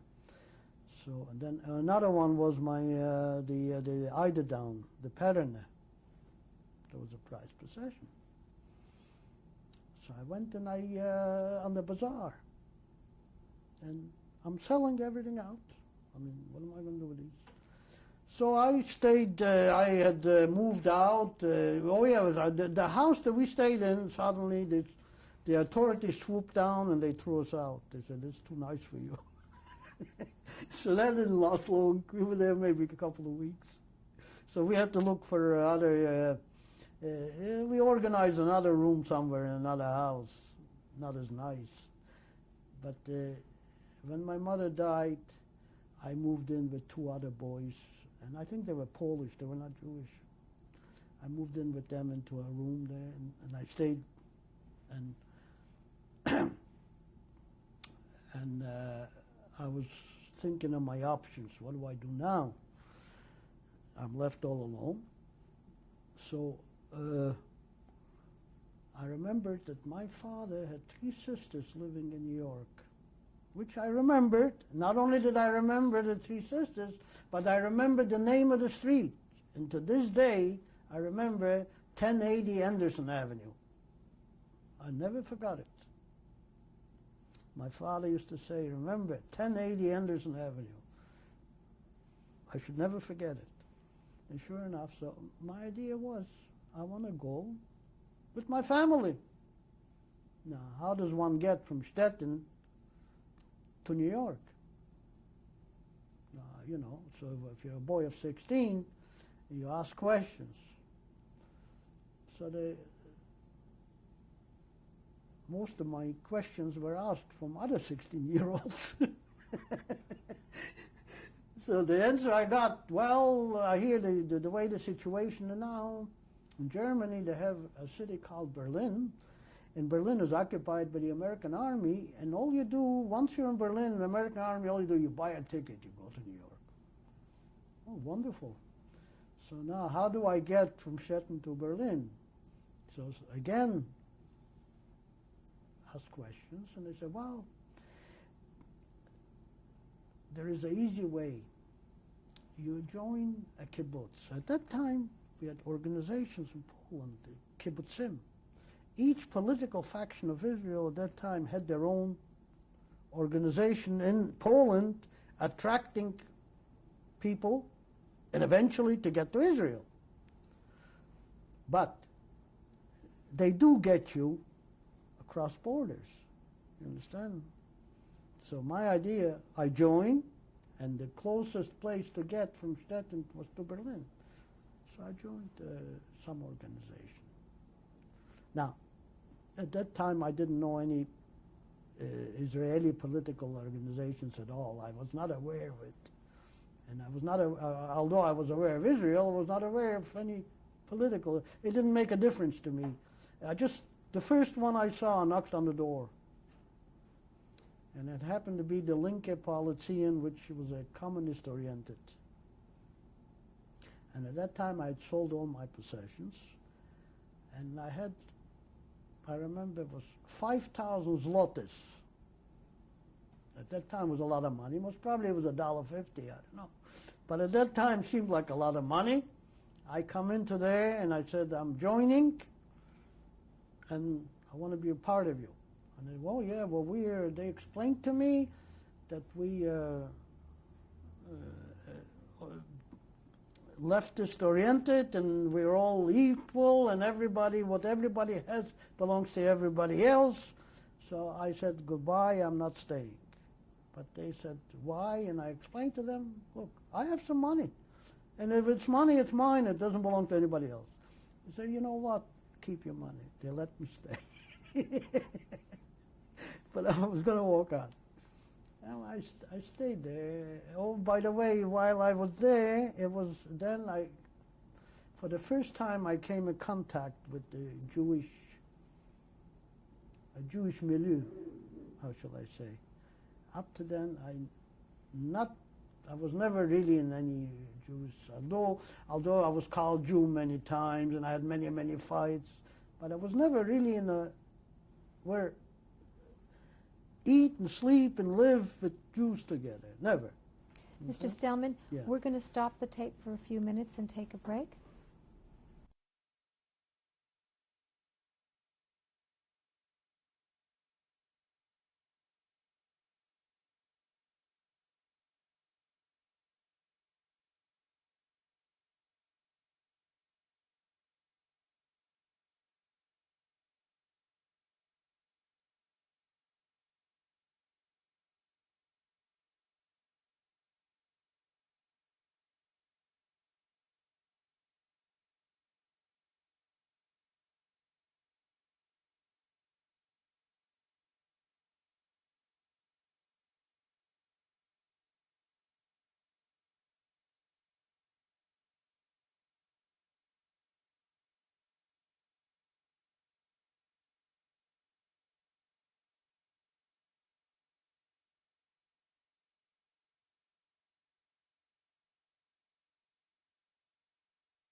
5, interviewing Mr. Sam Stelman.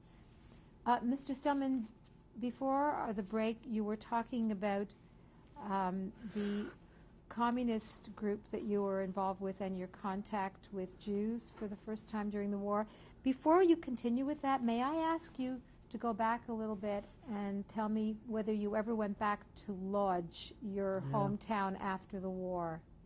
Yes, I forgot about that.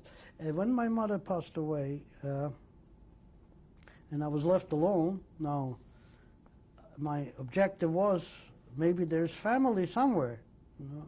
So I said, well, I'm going to start looking. Now the obvious place for me to look is to go back to where I was born, Lodz. And I at the same time met somebody, and we at the same time started talking. We're going to do business.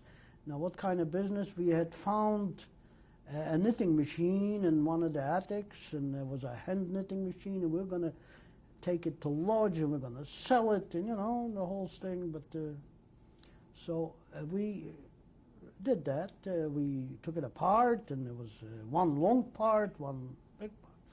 And I was carrying the long part, and we got arrested because the police thought it was a rifle, and a burlap, like. But it wasn't, so, and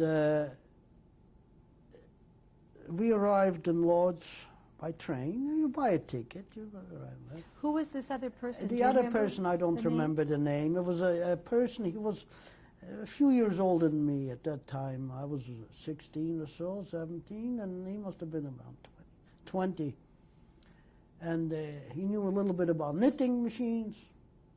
And when we got to Lodz, and I don't know, we sold that, and we made a few zlotys, we call it. And I went to look.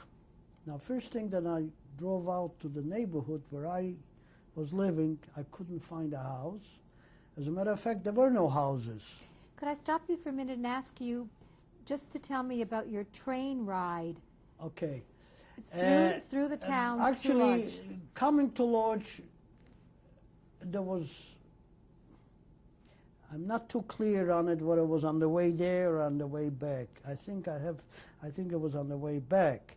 But if it's on the way back, I'll come to the story. Because first of all, I spent time in Lodz. Now, when you come into at that time alone, and now first thing you go to, where is the Jewish organization? There's always. So you go, and you explain to them what you want and what you're looking for, and they put you up, you sleep, a cot somewhere. Now, to look for somebody, they had a committee room, and on the walls, hundreds and hundreds of pieces of paper with names, and you look. And people would come, I would come, put a piece of paper, my name's so-and-so, and hey, I'm here, or I will be, whatnot, and you stick it on the wall. I looked through for days, I was looking, and I couldn't find anybody. I couldn't find, the house where I lived in was raised, there was no house, just fields. And I asked question, why? Well, where we were was the Lodz ghetto. And at one time or other, the people were taking their houses apart to heat. And everything was raised. It was all wood. I stayed for about a week, and I'm going back to Stettin. On the way back to Stettin, suddenly, with this fellow over here, commotion, there is a pogrom. And at that time, I was astonished. I said, after the war, and I was aware of all these things. I was 16 years old. I mean, the war's finished now. The Polacks were attacking Jews. Where was this? In the city of Kielce. And we were passing by, whether it was close by or whatnot, and we were very much aware of it. And we were like hiding in this train, trying to hide, because there were all kinds of hooligans walking up and down and looking for Jews.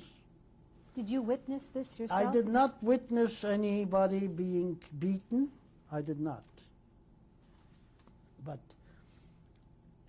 we had a way of finding out who is Jewish and who is not. Now, it's funny, you don't hear about it here, but if I get into a crowd of people and I don't know who is Jewish and who is not, all I say is one word, Amchu. Now, this was like a password, Amchu. And if it's another Jew, he'll acknowledge it. You understand? And we would be on the train, and we would say, Amchu. And there was a few Jews. And they acknowledge it. You understand? So we stick together. And I never heard of that expression here. What does it mean? I don't know. Is it Amchu? Would it be Am Yisrael Chai? No, I don't know what it means. It's some kind of a. I never heard of it before, since then, and well, we would usually I would use it in Poland and everywhere wherever I'd go, and I would use Amchu. Amchu, it means a Jew. Hmm? Anyway, I went back on the train. We managed to get back to Stettin, and that was only the story what I heard talking, people, Jews talk between each other, what happened. When I got back, I went back to this organization, that kibbutz, and sure enough, after staying a week or two, and we were already training for the army, Israeli army, and we were training the boys my age, 16, 17, with guns. And to stay there, after the war in Stettin, as Jews, was dangerous. Every night, we stayed in a house which had the same, like a hof, you drive in through, and the gate closed. And inside the gate every night, I remember they would put down metal sheeting, very thick, and attach electricity to it to electrify it, in case we attacked by Polacks. At that time, in 1946. And I remember that vividly because we were not allowed, we were told not to go, it's electrified. So I spent there maybe a month, I don't know, not too long a time. And time came, a rumor, there is going to be a transport truck going to Berlin, and they're only going to be taking children up to the age of 12. I said, well, that's not too good for me. So, and I was 16. There's nothing. Anyway, I was at that time one of the girls in charge of the little children. And they were children. Now, I up to this date, I don't know. There were hundreds of little children. There were children, 5-year-olds, 6-year-olds, 7-year-olds. There were no parents. They were just children. And I don't know where they come from. I don't remember seeing that many grown-ups. There were grown-ups too, but there were just a lot of children with no parents. One of the girls, she must have been about my age that time, a 15, 16-year-old girl. She was in charge of a group of tiny 5, 6-year-olds. And when they're going to transport them to Berlin. So I cooked up a plan. When the transport comes into that hof, come inside, and everything is done at night, smuggling. The same thing, there was an outhouse, because we had no toilets inside the houses. So I'm going to stay there, go down a little early, stay there, and I'll smuggle on top of the truck to go with them.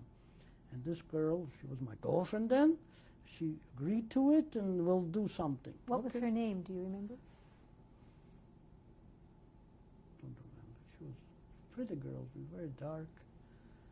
I don't remember her name. Oh, my goodness. I don't know. Could be Rachel or something. I don't know. And sure enough, I take, I forgot to tell you, see what happened? I sold all my belongings. And somebody said, well, what are you going to do with all your money? And money is, Polish money is no good in Germany. I said, you're right. I said, what are we going to do? I don't need it. So we start asking questions. What's a good commodity in Germany? And everybody says, well, it's very hard to get speck. Speck is like a cured fat. So I go out and I'm searching on the bazaars to buy speck. Sure enough, I spent all my money and about a chunk. That's all it was, like a chunk. I put it in a special, like a little sack, and attached it over my shoulder, carried with me. Then I had I had a big sack of my belongings. So when this transport came down, like they came around 9, 10 o'clock at night, they'd come in. 8 o'clock, I went down and I hid behind the outhouse. And my belongings, I put with all the other stuff, where the rest of the kids had their stuff. The speck is with me, and I'm standing behind, and I'm sitting there for an hour, 2 hours, and I go inside. By 10 o'clock, they started the kids transporting down, and they sit into those trucks, one inside the other, like, I think there was about 70 children into one truck. And the truck, big truck, and they had like a tarpaulin over it. And they closed the tarpaulin, and when I saw it was dark already, I run out, and I'm going on top of the truck. One guy stopped me. Who are you? This was the Israeli, there's a name, Aliyah something, organization, and they were all with guns. So she came along, I go, she said, oh yeah, he's with us. He's helping us with the children. That's all you needed. So I got on the truck. And that's how the journey started. In the middle of the night, it's a whole night journey. And the tarpaulin didn't help because it was so hot that we started suffocating while we're traveling. So I take out my trusted knife and I cut the tarpaulin. I was older, big boy. Let some air in. And we come, the truck is stopping, and they tell us, shh, quiet, everybody. Kids are quiet. Little kids, 5, 6-year-old, they know already. They got to be quiet. So I see the man in the front getting out of the truck, and he opens up, and he's got a sleeve full of watches. Takes down Polish border. We drive for 2 hours, we stop another border. Takes out a case of vodka that was Russians. No? And we stopped 3 times, 3 borders, but we went through. And then we arrived in Berlin. But my belongings did not arrive at me. Everything that I had, and which was my album of pictures that I had from before the war with all the family, everything was lost. And I came to Berlin, all I had is this speck, the fat, the cured fat, that's all I had hanging on me. This was with me. So in Berlin, they put us in a DP camp.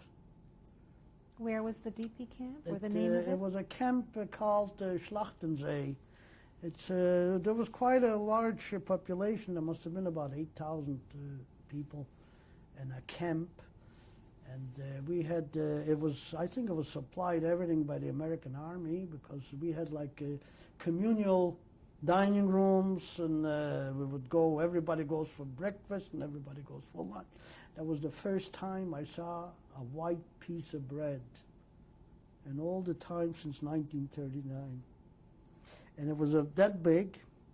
And when I sat down, and as a 17-year-old, 16, when I sat down, that piece of bread went so fast with milk.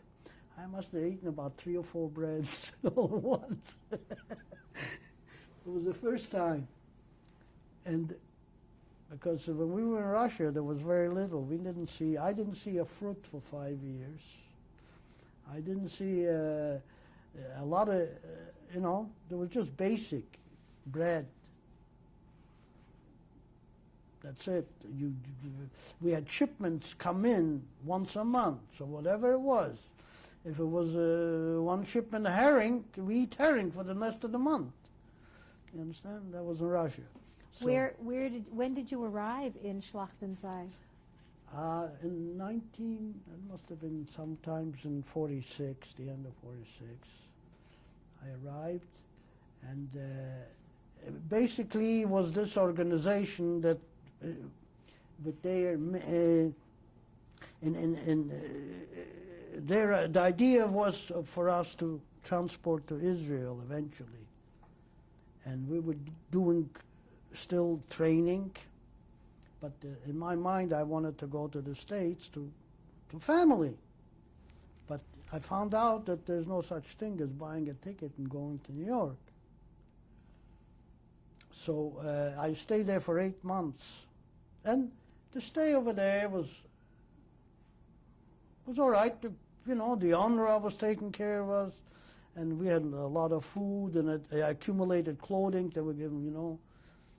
I was given shirts, I was given to wear, so I accumulated stuff. But after 8 months of stay, this particular organization I was with was being liquidated and was being moved up to Austria, or in other words, they were moving down to go to Israel. So I decided, well, I went along with, because they were only moving to another camp. And the camp was called Rosenheim, which was just outside the Munich under the German Alps. And it was a soldiers, at one time German soldiers stayed there, and it was a barracks like. It was, the homes were nice, big rooms. So I stayed there for a while. And basically we were learning Hebrew, learning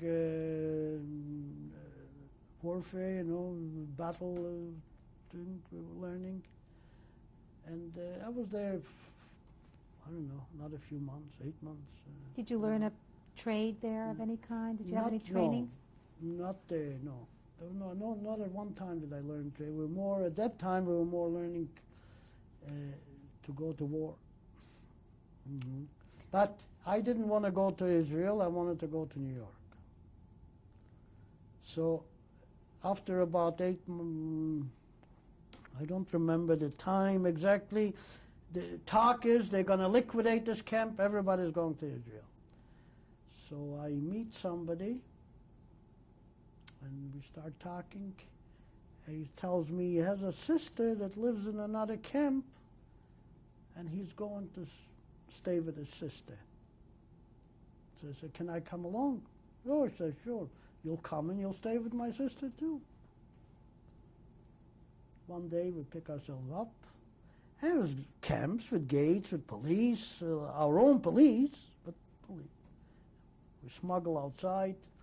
At that time you were able to buy a ticket and go on the train. So we go, we travel to Wetzlar. Wetzlar was a large camp. We must have been approximately 5,000 Jews in the camp population. Where was Wetzlar? That was, Wetzlar was just outside Munich.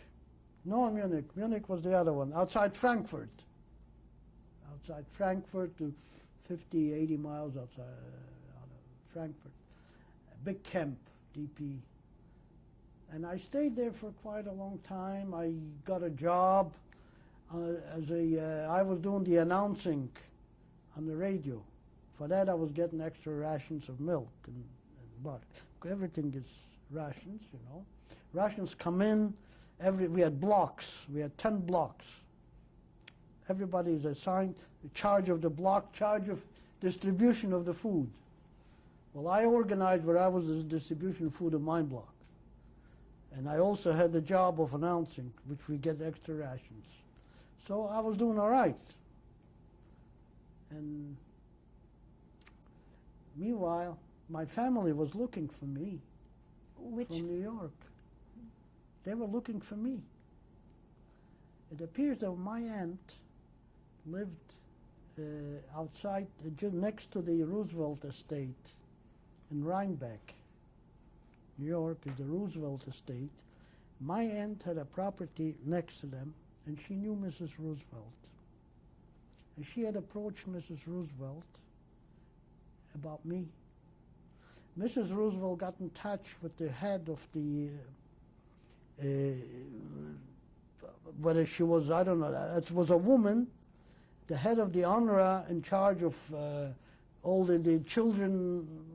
There was a lot of loose children in Europe. And one day in camp, 4 motorcycles, 2 in the front and 2 in the back of MPs, American police, with a jeep in the middle, comes right into the camp and looking for me. They found me. Anyway, what happens is she's going to try and make out papers. I go to New York. Oh, everything is wonderful. But I cannot go from there. I have to go to a special camp, a children's camp, which is just outside Heidelberg, Unter Schwarzkopf, something or other, some kind of a. I have to stay there, and it's sponsored by the American Army and all that. So fine. And that was already in 1940, end of 47, 48. I was by then 18. I was a big boy. And here I have to go to a children's camp with little kids.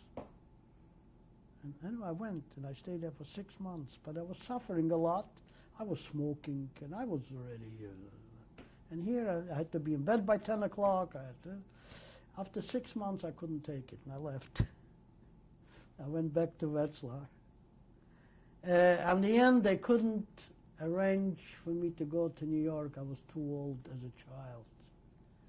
So the way it worked out is they came to Canada, and they got somebody to sponsor me from Canada as a worker.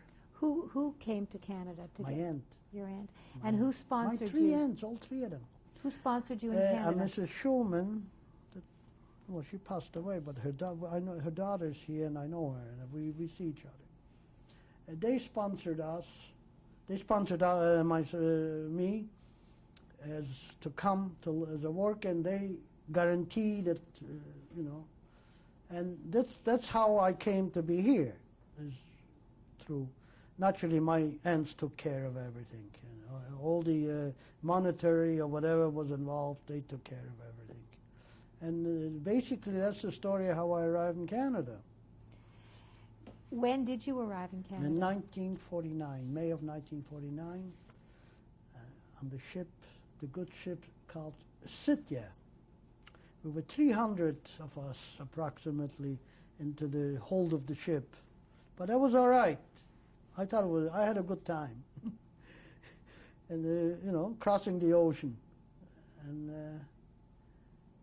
it was uneventful. There was not really much. Did you ever think about your future? Did I think about it? When you were At on that the time, ship oh, on the very way much. to Canada? The feeling is when you're on a ship and you leave shore and you know that this is the end of your life and you go into a new life. And you think, my goodness, what's ahead of me? I know what I had is ahead of me. I hope my future is going to be a little better than what I had. And in a way, it was sad and it was happy at the same time. Leaving and going, because first of all, when I came, I was 19, and part of my life I was leaving behind. Now that I think back of it, there wasn't a very happy part. It was very sad, because I've seen so many people killed. I've seen so many bombings. I've seen houses. I've been to towns where there wasn't a house standing. It was all razed to the ground. You understand? At that time, thinking back, you realize how bad it was, And so leaving of it wasn't, we were more thinking of what's ahead, what the future is going to bring. But I always said, well, I have family. To me, the big thing was family, family. I mean, the biggest thing, family. You know, even when I was here in Montreal, and I acquired friends, and we were all single boys. And I still didn't have family because I was here. I was obliged to stay in Canada. I could not go. I had to be a period of 5 years in Canada until I can go to the States. Why don't you come back to when you did come to Canada on that boat? Could you tell me a little bit about the countries you passed, or on the way to Canada? No, there was the ocean. No, we were transported from, when I got my papers, and I lived at that time still in Wetzlar, I had to be transported to a German port called Bremenhaven and stay there. And I stayed there for about a week until arranged for transportation on the ship. Now, when we got on this boat, it's just a 5-day crossing. It was very uneventful. There was no, but the thing is, we got into port of Halifax, and from Halifax we came by train to Montreal. And when I got off the train, at that time the Jewish organization, I don't know who it was, they gave us $10 each. That was a lot of money, $10. So I actually arrived to this country with $10. That's it. I had nothing else. And naturally, I had family.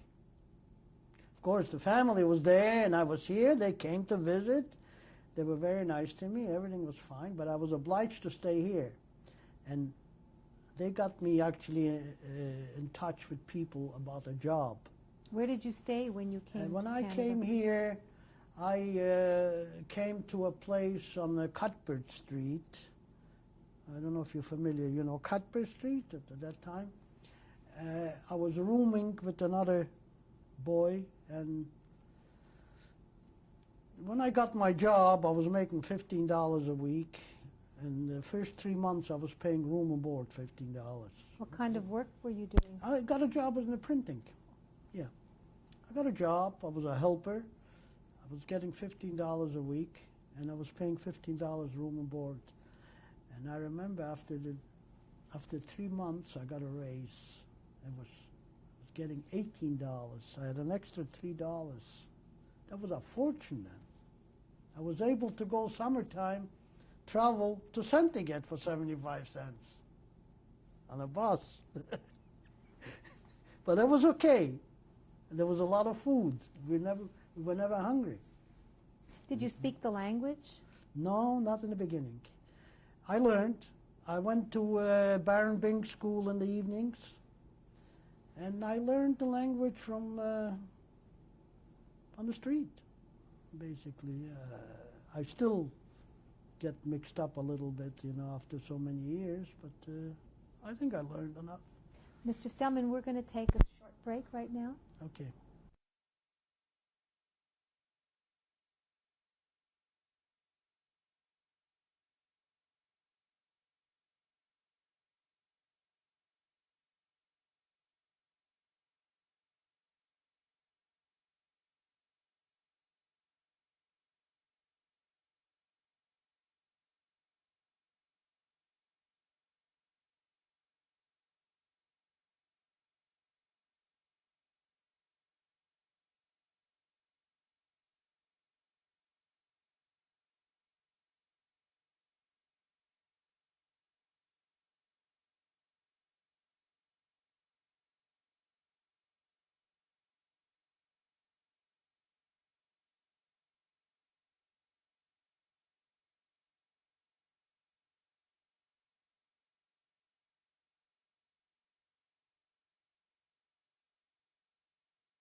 Tape number 6, interviewing Mr. Sam Stelman. Mr. Stelman, when you came to Canada, Did you share your experiences with anyone? No, never.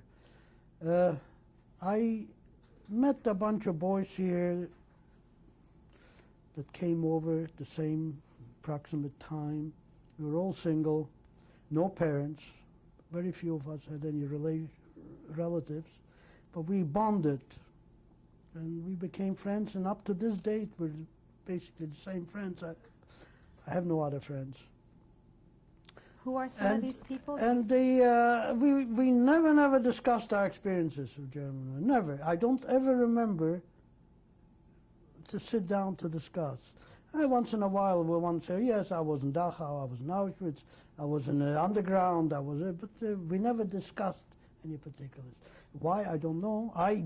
Myself, I had no particular desire to talk about it, and never.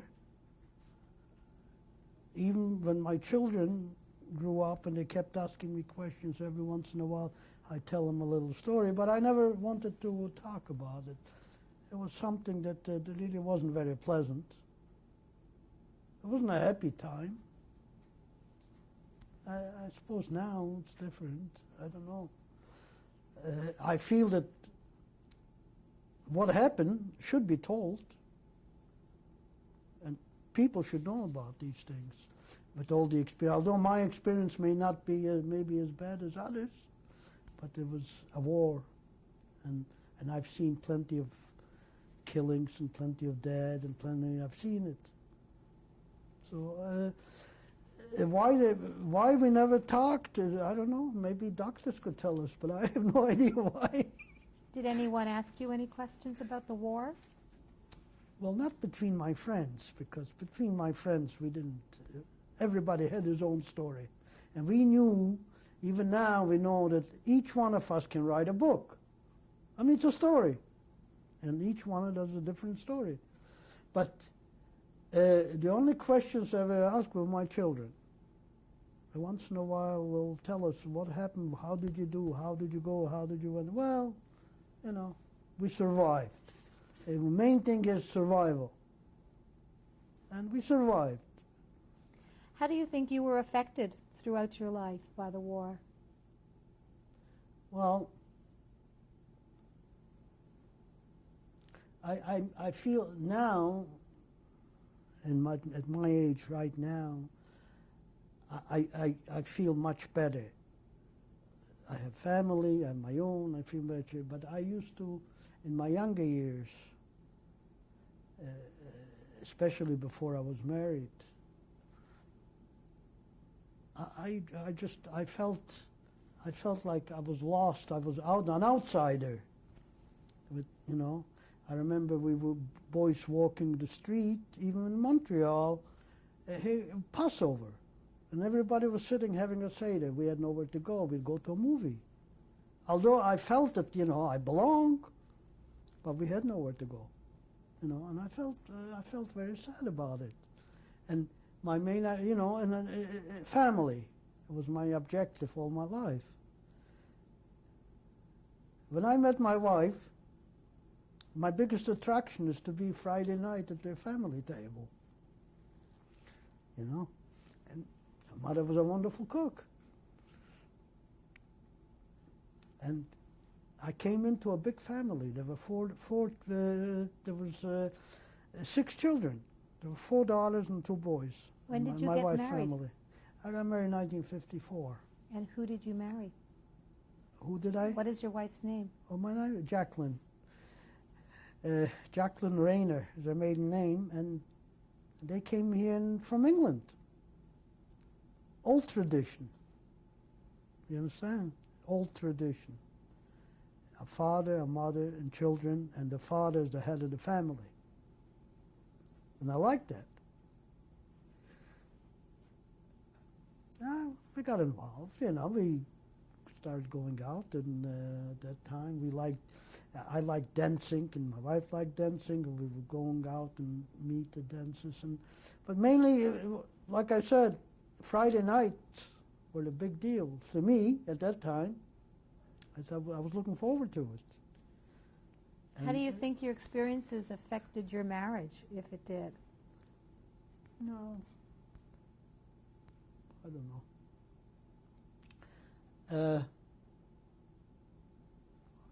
I don't know whether there's any correlation between my experiences to my marriage. I don't know.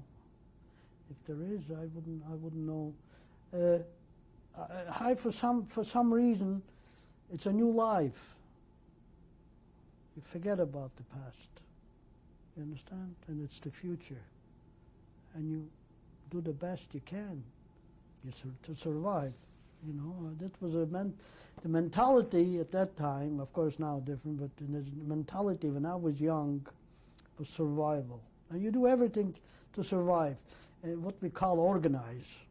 Everything was organized. Well, we organize, you know. We called it organizing. In other words, food is organized, clothing is organized, living quarters is organized. All these things and necessities have to be organized. You know, they have to be. You have to look to do things in order to get these things. It doesn't come to you automatically. You have to work at it to get it, to organize. And that was up to the age of 20. That was the goal of my life. We had to organize to survive. Over here it's a different. You work. You have a family. You work, you make a living. Of course, basically it's the same thing, but the difference here, you know you're going to live, and there, if you don't organize, you're not going to live. Do you have any children, Mr. Stelman? Yeah, I have 2 sons. And what are their names? It's Ian and Warren Stelman. Yeah, Ian and Warren. And grandchildren? Oh, I have 6 grandchildren. Very and nice. Why did you come forward to share your story? Well, I was in Los Angeles a couple of years ago and visiting a friend of mine, which also one of my old buddies that we met when we were young. And somehow in Los Angeles, this business had started with Shoah at that time, and it was very prominent while I was there for a couple of weeks. And we visited the one museum, I think, and there was some kind of a seminar on this, and they asked questions, and everybody would have come forward and talk. And my friend urged me, why not? And so I put my name down. And I forgot about it. And then I was speaking to my wife and my sons, and I told them the story that they want me to tell. And they urged me, said, well, why not? And I said, why not? If you have a story to tell it, everybody should know. So I came to the conclusion, why not? And what would you like to tell future generations? Well, I think in order, being as a Jew and going through 20 years of my life, for the first 20 years, being afraid of being Jewish, because through the years, since I can remember, at the age of 6 to the age of almost 17, for a 10-year period, to be Jew was to be hiding to be a Jew. You understand? And this I remember. And my main goal in life would be to tell people that not to have this fear of being Jewish. And to my idea, to combat this thing is to stay united. And the only way is a Jew should be a Jew. And to be Jewish has nothing to do with religion. But to be a Jew, that means you support your organizations. You're in touch with all your Jewish people. You support the state of Israel, because without the state of Israel, I think, the thing that happened in Germany can happen again. But with the state of Israel, we have an out. We have somewhere to go. We couldn't go anywhere before. There's not one country in the world that wanted to accept a Jew, including the United States. and Canada. Do you believe in God, Mr. Stelman?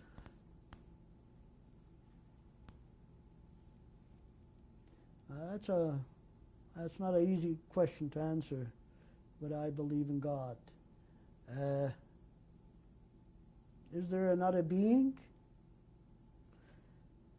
In the 20th century, we read a lot of scientific journals, and there is an explanation for everything. Sometimes you wonder, is there an explanation for a God? And then you think the other way. Well, look what happened. 6 million Jews were killed, but where was God? I don't know. Myself, I'm not a devout religious Jew. I attend synagogue every Saturday. I attend all Jewish functions. But I think I do it to keep in touch with the Jewish people.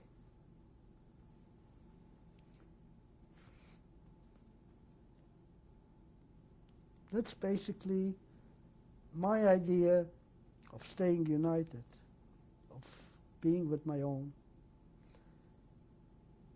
And God has nothing to do with it. I like to be between Jewish people. And that's basically what I think is a Jew should do.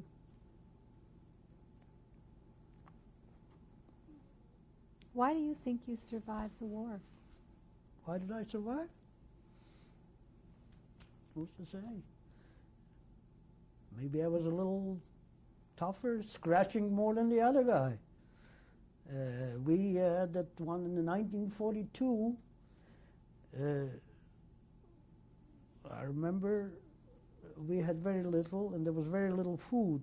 We were constantly hungry. I don't ever remember a day that I was not hungry the years between 1939 and 1945, 46. I was constantly hungry. And the main purpose in life then is to survive. And the harder, the one that is smarter, the one that's tougher, the one that survived. Now, how did I do it? I don't know. I know physical force works. If you wanted to survive, you cannot be meek. You have to fight back, and I was a fighter. I don't know. There is no sure way to say why. All I think of why is because if the tougher survive. Obviously, I must have been a little tougher than the next guy. That's all I can say, but who knows why? Is there somewhere a God that said, you live and you die? I don't know. What was the most cruel act you saw during the war? Well, starting off with the first thing that I remember is when I saw 6 or 7 people hanged, which to me was, I didn't know about that until then. And that was something that, in my memory, it stayed with me for a long time. And I would wake up in the morning and see 7 people hanged. That stayed with me. Later on,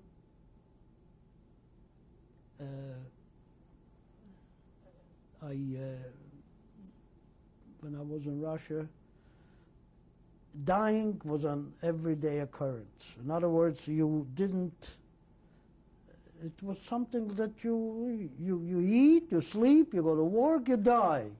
It becomes, you understand? You don't associate it, you don't associate it with anything major. It's an everyday occurrence. I walk with this fellow, we shuffle along, and he keels over and he dies. You understand? You don't think much. He died. Most of us died of malnutrition. There was no food. So, basically, I don't know what experience is it. You see people die. It's normal. It was normal then. I don't think it was normal now. Was there an act of kindness that was the greatest act of kindness you may have seen? Well, we were, I don't remember what you mean by an act of kindness. Survival is not kindness. If I was hungry and the next person is hungry, he didn't give me a piece of bread because I was hungry. He was also hungry. I don't remember what you mean, an act of kindness, as if like you would today take out money and give somebody because he's hungry. Everybody's hungry. That's a way of life. I don't know. I didn't come across anything that anybody would ever do for me at that time. Never. How do you feel about the way you have lived your life, and what is really important to you? Well, when I came to Canada, and well, basically when I came, I said, I'm not educated. I lost all my years of education. There's no way I can catch up. So what shall I do? And it came to me, well, learn a trade.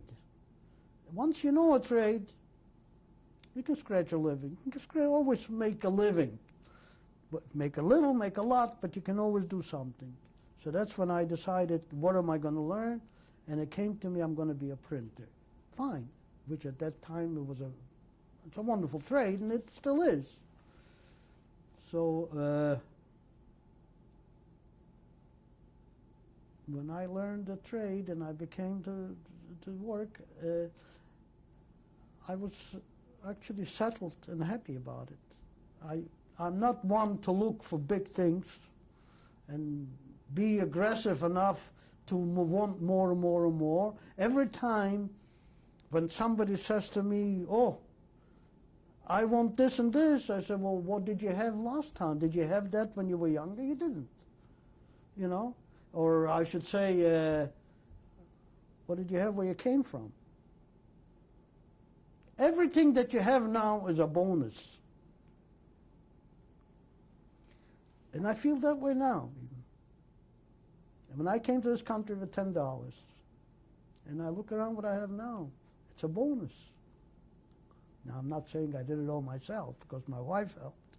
My wife and I worked all our lives, and what we have together. But I never look and want more and more and more and more, because look what I've got. I had nothing before. That's my outlook on life. In closing, Mr. Stelman, do you have anything else you'd like to add? Well, you know, the main thing at this time in life, my main thing as far as I'm concerned, I just want my health. And that's very important.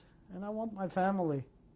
I want my family, which is very important to me. There's not much left when you get to a certain age.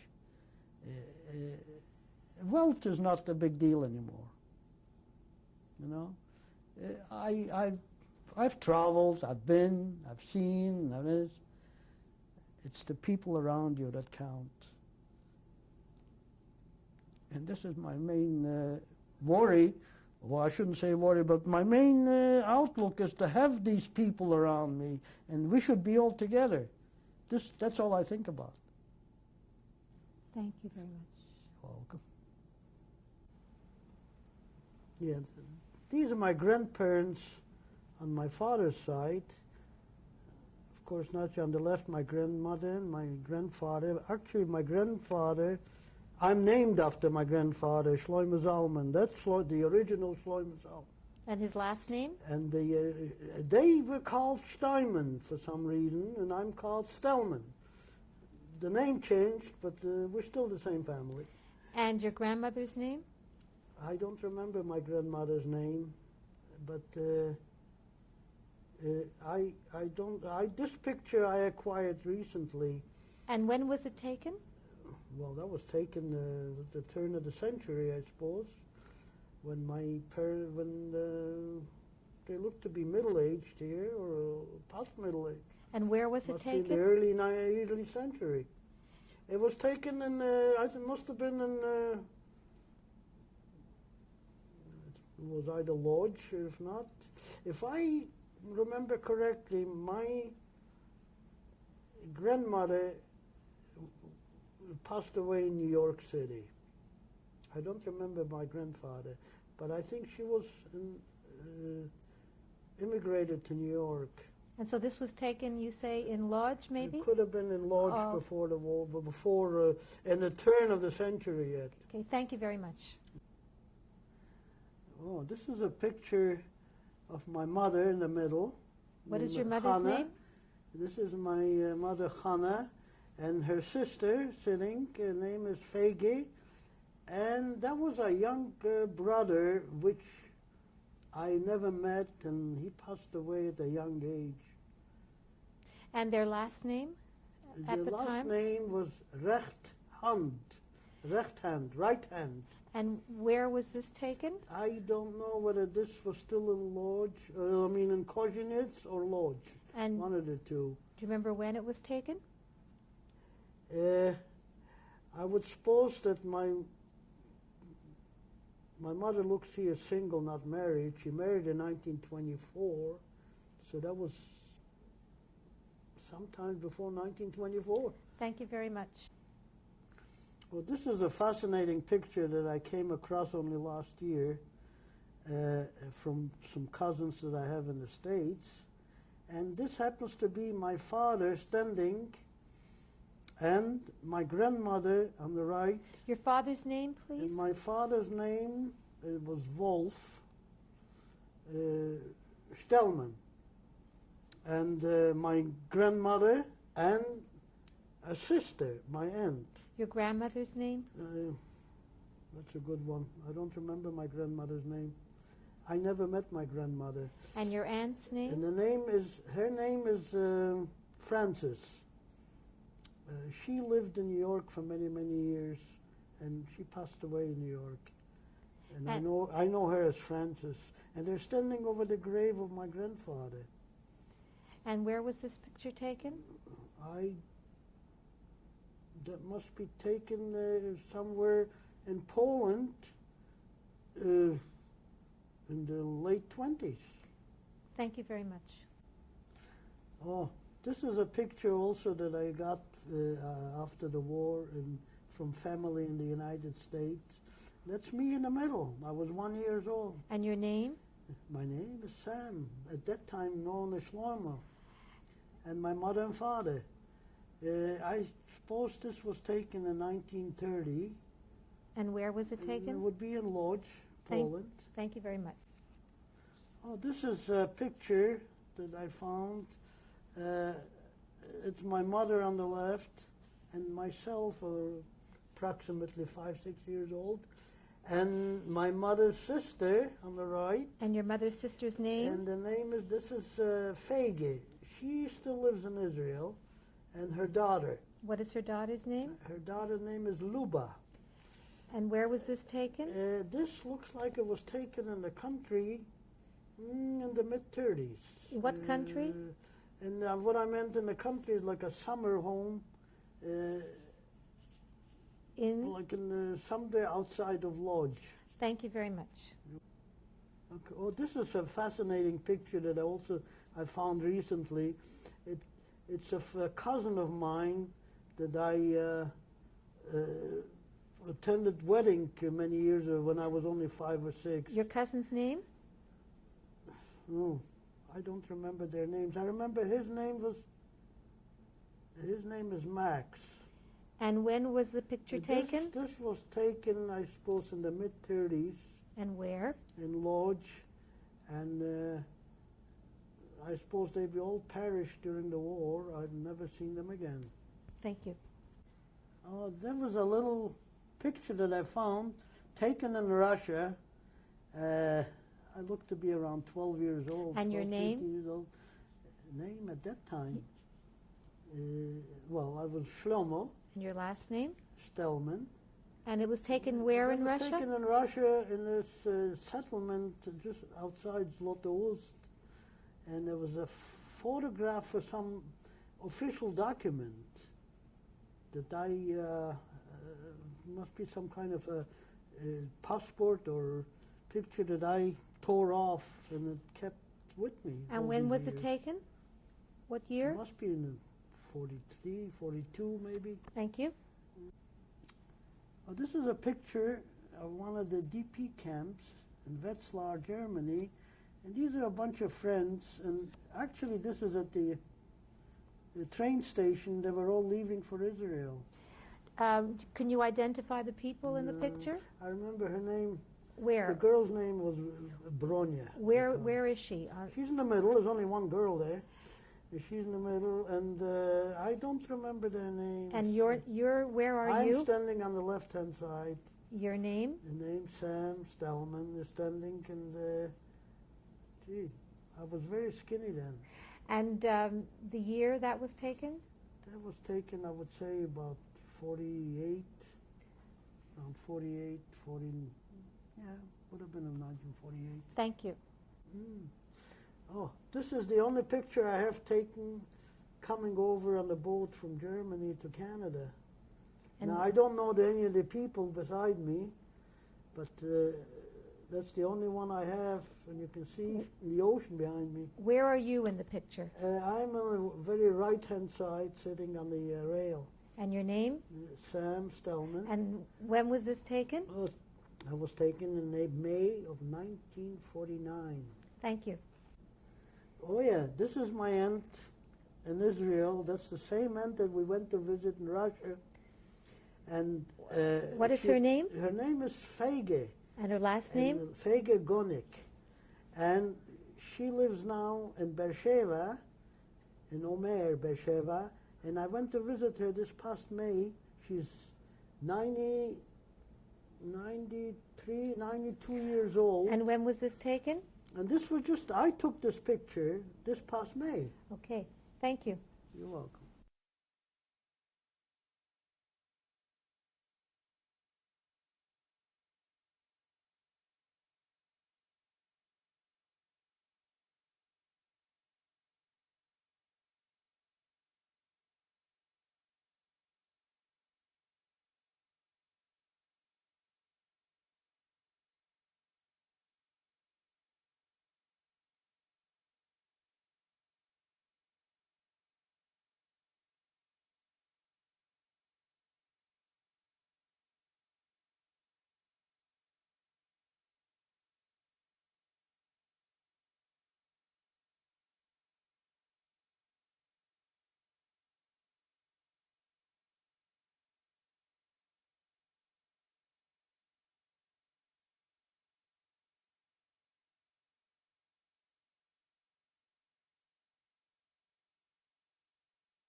Feels when you're in a movie. This is tape number 7, and this is the family. My 2 sons, 2 daughters-in-law, and the rest of the children. Now, where is that? Oh, there's Ian is on my right-hand side, and Jackie, and little Rachel, and Joshua is sitting over here, and Jade. This is one son's family. And Warren is behind me, and Lana, and Paige, Stephanie, Andy. That's it? The fighter. The fighter. Are standing right here. And your this wife. is the whole family. And your wife. And my wife is here too. That's okay. And your wife's What? name? My wife's name is Hannah. My Hebrew name is Hebrew name is Hannah. She's Jackie. Number Bobby 1. Jackie. Is anything else I want to say? Do you want to say anything about your family, your children, your wife? About my wife. And so many witnesses? No, I feel when every time we get together this way, I'm the happiest man alive. That's all. You just take the picture. Just take a picture, Joshua. Okay. And speaking on behalf of the family, I guess what we could say about our father is we're very proud, and we thank God that he had the resilience, the courage, the cunning, and the skill to get through the Holocaust, so he could be here today and we could have a beautiful family. And over the years, he never, I guess growing up as kids, Ian and I, we never really heard much of the stories. But over the years, they slowly started to, creep out. And then I guess 4 summers ago, we were in my backyard, and a business associate of mine started asking my father questions, and he began to tell his whole story. And I must tell you, I sat there for hours in awe, and I couldn't believe what I was listening to. And I said to him, Dad, if you put this to paper, you could write a book. It would be a bestseller. And his response to that was, every one of us can write a book, and it'll be a bestseller. Every one of us has the same story. Everybody experienced the same thing. So I guess he doesn't feel like there was anything special about it. But once again, we thank God that he was able to survive, and we could all be here today. And we love him very much. Thank you. Thank you.